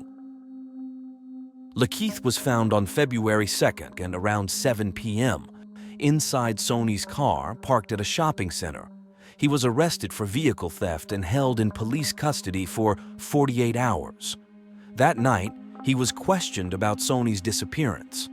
He claimed the last time he saw her was on January 26. He explained that they met around 7 a.m. in the hotel parking lot after she returned from dropping off the children at school. They went into the room, were intimate, and then went back outside. He took Sony's car keys and left the hotel. Lakeith stated that Sony planned to use her social benefits and a school loan to buy a new car, so it wasn't a problem if he kept hers. He claimed he had been living in the car since January 26th. Investigators, however, discovered that he had actually been staying at another hotel. Additionally, it was unlikely he spent nights in the car due to the snow during that period. On February 3rd, a debit card with Sony's name and several recent purchase receipts were found inside the car. That same day, the police examined the clothes placed in storage at the hotel, hoping to find DNA or other evidence, but came up empty-handed. Adding to their frustrations, Lakeith had to be released due to insufficient evidence linking him to Sony's disappearance. Meanwhile, Sony's cousin and her mother endured the painful task of going to the hotel to collect Sony's belongings. Her cousin had a terrible premonition, but found nothing to support her feelings. On February 4th, the police visited Moody's uncle's house and found a DVD player from the hotel room in Sony's wallet. Moody had given these items to his cousin. The cousin told the police that Lakeith had borrowed the DVD player on January 24th, supposedly to watch a movie, and was driving a red car that day. A few days later, the cousin saw Lakeith again and asked why he hadn't picked up the children on January 27th, but Lakeith avoided the question. When he inquired about Sony's whereabouts, Lakeith left the DVD player and wallet in a bag and left the house.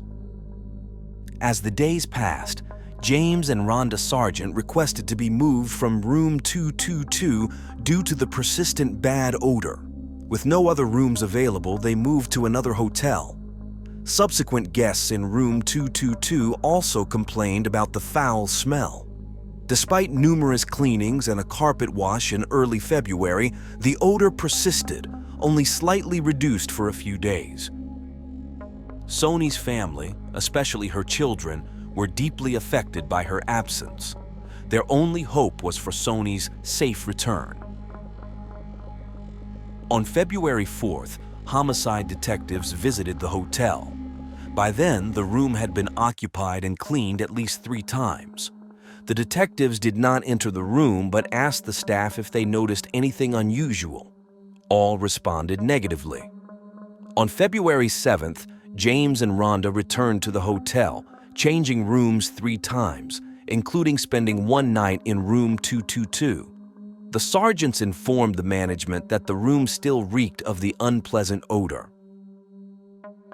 In March, a more thorough cleaning was carried out, which included the carpets, bedding, bathroom curtains, and window drapes.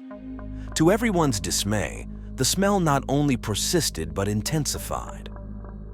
The manager discussed the issue with the security guard, and during their conversation they recalled that the former tenant, Sony, had disappeared at the end of January.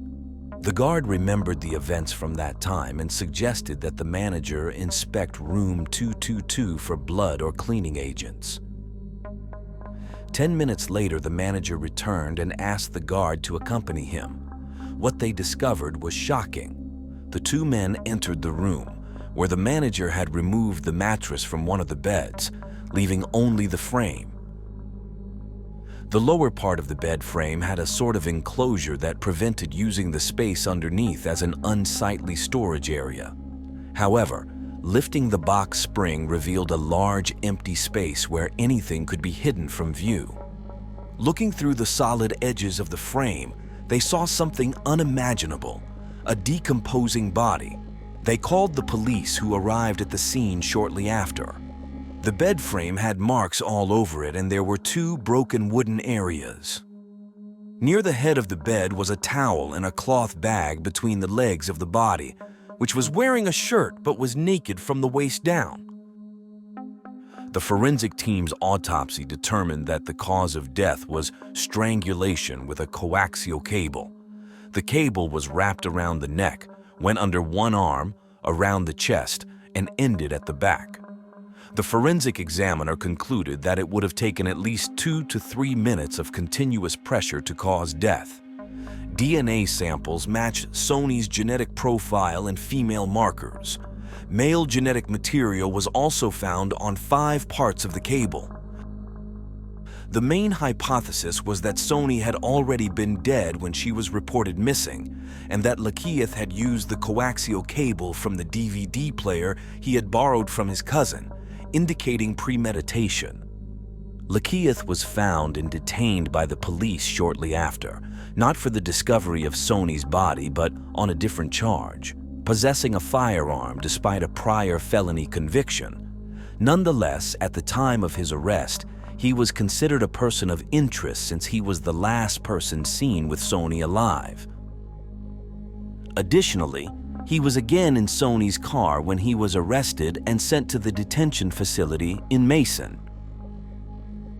On March 18th, the police announced an internal investigation to determine how the case had unfolded so strangely. He stated that the family deserved answers and explained that while the officers were eager to resolve the case, they had pursued a different path that led away from the room. They also stated that they had ever encountered anything like this, noting that the discovery surpassed fiction and highlighting the drama of domestic violence. He regretted that the room had been cleaned and rented multiple times since Sony's death, complicating the police's evidence collection efforts. This explanation was met with skepticism. Shortly after, Rhonda, one of the first tenants to stay in the room where Sony's body was found, spoke to the media. She mentioned that if the officers had asked to enter the room during their January visit, they would have been allowed. She reasoned that, unlike her and her husband, the officers should have recognized the smell of a decomposing body and found Sony much earlier. Finally, the time came to give Sony a loving and dignified farewell. Her funeral was held on March 24th. Sony's children were placed under the care of her sister and her husband. By April 1st, they were making efforts to obtain legal guardianship of the children. She stated that while the children were the primary victims, the lives of everyone in the family were disrupted by the tragic loss. She expressed that while she couldn't bring her sister back, she was determined to care for Sony's children, ensuring they had food, clothing, and toys, and keeping them together as a family. Sony had been a beneficiary of a social program that periodically credited funds to a card for grocery purchases. The card had been loaded shortly before the crime as part of a tax refund on her income. The police tracked the movements of this card, which was found in Lakeith's possession. This effort proved successful, revealing that the card had been used on February 1st, 4 days after Sony's disappearance, at a convenience store. Sony usually visited the store on the 1st of each month to withdraw cash using her electronic benefit transfer card. Officers went to the store and asked the owner for access to the footage from their 16 security cameras on the morning of February 1st. At 11:38, the surveillance system captured a man in yellow using Sony's card to buy a bottle of orange juice, withdraw some cash, and purchase a cigar. After making the purchases, he returned to a car driven by another person. With all the evidence against him, the trial for Lakeith began in the first week of February 2014, over 4 years after the crime. By then, the Budget Lodge Hotel had closed. Lakeith pleaded not guilty, while the prosecutor described the situation as a very ugly and tragic end to a tumultuous relationship. In contrast, the defense attorney emphasized the lack of conclusive evidence, including witnesses or material proof. He argued that there was no evidence of premeditation, only the prosecution's speculations. He pointed out that the police had found a fingerprint on the bed frame that did not match Lakeith's. He suggested that someone else might have killed Sony, as she had been involved with other men over the years. He insisted that his client had never been arrested for domestic violence against her. Additionally, he revealed something that had not been public knowledge. Sony had moved in with Lakeith again because she had to leave a relative's house due to a rat infestation. On February 6th, the video showing Lakeith using Sony's prepaid card 4 days after her death was presented in court. The defense claimed his calm demeanor during the transaction indicated innocence, while the prosecution saw it as evidence of a cold-blooded and ruthless man unbothered by the crime he had allegedly committed. On February 7th, 2014, he was found guilty of first-degree murder and was automatically sentenced to life in prison on February 10th. He appealed the sentence, arguing that the court had erred in considering past domestic violence acts and that the evidence was insufficient. On July 7, 2015, the Tennessee Court of Criminal Appeals upheld the conviction, confirming the sentences.